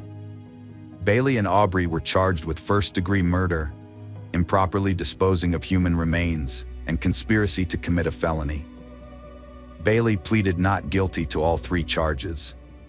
Aubrey, on the other hand, pleaded not guilty to felony murder and conspiracy, but guilty to improperly disposing of human remains. However, Aubrey's various statements were inconsistent, and he often appeared confused, changing his account of events and introducing new characters. He made bizarre claims, including that he was a vampire who could fly, and spoke about witchcraft. Aubrey claimed to be a cult leader and vampire, telling authorities he had witches in the cult who needed to kill another woman to gain powers. In one of his early court hearings, Aubrey admitted to killing Sydney Loof, but said it was an accident. He claimed to have paid Sydney $5,000 to participate in a threesome with two other women, which Sydney had agreed to. However, during the act, he strangled her with a cord by mistake. Aubrey also confessed to cutting Sydney's body into pieces, a ritual according to his beliefs, to release her soul to the gods in a sacred place. He believed this would help her reincarnate faster. However, the prosecution presented evidence contradicting Aubrey's story. Surveillance footage from November 14th showed Aubrey and Bailey checking into a Lincoln hotel near Sydney's home. The following day, they visited a home improvement store, buying a hacksaw, bleach, a folding saw, a stationary knife, and the bags used to store Sydney's remains. Furthermore, a surveillance camera caught Sydney encountering Aubrey at the Menards store on November 15th, unaware of the danger she was in. On June 11, 2018, the first court hearing took place regarding the murder and improper burial of Sydney Loof. Although separate trials were ordered for Bailey and Aubrey, the charges against them were essentially the same. The trials were held in Lexington because the defense attorneys successfully argued that a fair trial would be impossible in Wilbur due to the extensive publicity surrounding the case. The prosecution's case rested on the argument that Sydney's death was a premeditated murder, as evidenced by the fact that she was strangled and that the crime was carefully planned and executed. The jury listened to three other women who had previously dated Aubrey and Bailey, all of whom they met through Tinder. Each of these women had been intimate with Bailey and had also been involved with Aubrey. One of them shared that she had even gone on a trip with them after they met, during which Aubrey gave her $200 a week and invited her to join his group, which he called witches, telling her that she would have to torture and kill someone to become a member. Another woman testified that Bailey had discussed breaking her fingers and dissecting a body in detail, revealing her fascination with torture. The prosecution pieced together the events of the fateful evening of November 15, 2017. Sydney had arranged to meet a woman she had known for a couple of days, with whom she had been chatting on Tinder. Bailey picked Sydney up from her apartment, and they drove around in his car. The car eventually stopped at Bailey's house, where Sydney was coaxed into the apartment. Once inside, Bailey and Aubrey attacked her, strangling her with an extension cord on the living room floor. Afterwards, Bailey and Aubrey meticulously cleaned the apartment, which the prosecution argued was a premeditated act. The next day, November 16th, they dismembered Sydney's body and dumped her remains in Clay County. The court heard testimony from Jennifer, the landlord, who stated on November 16th, she drove into the garage and immediately noticed a strong chlorine smell that intensified when she entered the house. The medical examiner testified that Sydney's death was ruled a homicide by asphyxiation. Toxicology reports showed that Sydney had antidepressants in her system at the time of death. In addition to the missing organs, the upper left arm, from just above the elbow to below the shoulder, was also found to be missing from Sydney's body. The prosecutors sought the death penalty for both defendants, and if the sentence was deemed unjust, the case would be retried. However, Aubrey denied any involvement in the occult and pleaded guilty only to improperly burying Sydney's remains. During his trial, Aubrey shouted that Bailey had no involvement in Sydney's death, claiming Bailey's innocence. In a dramatic turn, Aubrey then slashed his throat 3 times with a razor blade but survived and was detained until he made a full recovery. Aubrey testified he lied about Sydney Loof's death, admitting he met her in 2017 and paid her for illegal activities. He claimed Sydney died accidentally during an intimate act with an extension cord in November 2017. Aubrey confessed to dismembering and dumping her body, but maintained it was an accident, and he didn't seek help because he thought no one would believe him. Aubrey confessed to getting rid of Sydney's body, claiming it was an accident from an extension cord during intimate act. Bailey denied involvement, with her lawyers saying she was also a victim of Aubrey's manipulation. However, phone records and location data proved Bailey's involvement, tracking her near where Sydney's body parts were found. The court learned that Bailey initiated contact with Sydney and arranged a meeting. Bailey drove to Sydney's duplex on the evening of November 15th to pick her up. The prosecution claimed that Bailey took pleasure in discussing cruel acts and enjoyed talking about torture with Aubrey. Evidence presented in court revealed a planned crime on the day Sydney was killed. Bailey and Aubrey went to Home Depot around noon that day, where they bought tools, including a hacksaw, scissors, and a box cutter, as part of their plan. Bailey sent Sydney a text message inquiring about her day, and phone records and surveillance footage show that she sent the message from the Menards parking lot, where Aubrey was also present. Sydney, who worked at Menards, seemed unaware of Bailey's presence.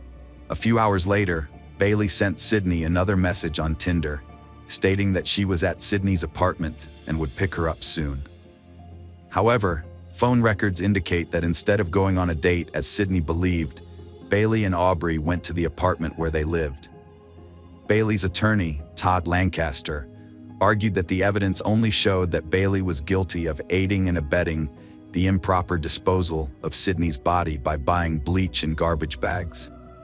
On November 8, 2021, Bailey Boswell received a life sentence. The Loof family had waited 3 long years, grieving and yearning for their Sydney, anticipating a verdict that would bring them solace. Prior to this, on July 11, 2019, a jury took less than 3 hours to convict Aubrey Trail of premeditated conspiracy to commit first-degree murder and improper burial of human remains. A 3-judge panel described his crime as cold and calculated.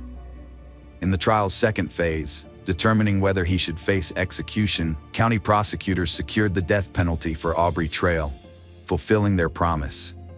Consequently, on June 9, 2021, Aubrey Trail was put to death by lethal injection. Aubrey Trail, the con artist accused of brutally murdering Nebraska woman Sydney Loof, allegedly deceived his cult followers by claiming to be a flying mind-reading vampire with a coven of a dozen witches. He claimed these witches gained their powers by killing people. Fortunately, in this real-life story, justice prevailed, and through the trial, the monster faced the end of his trail.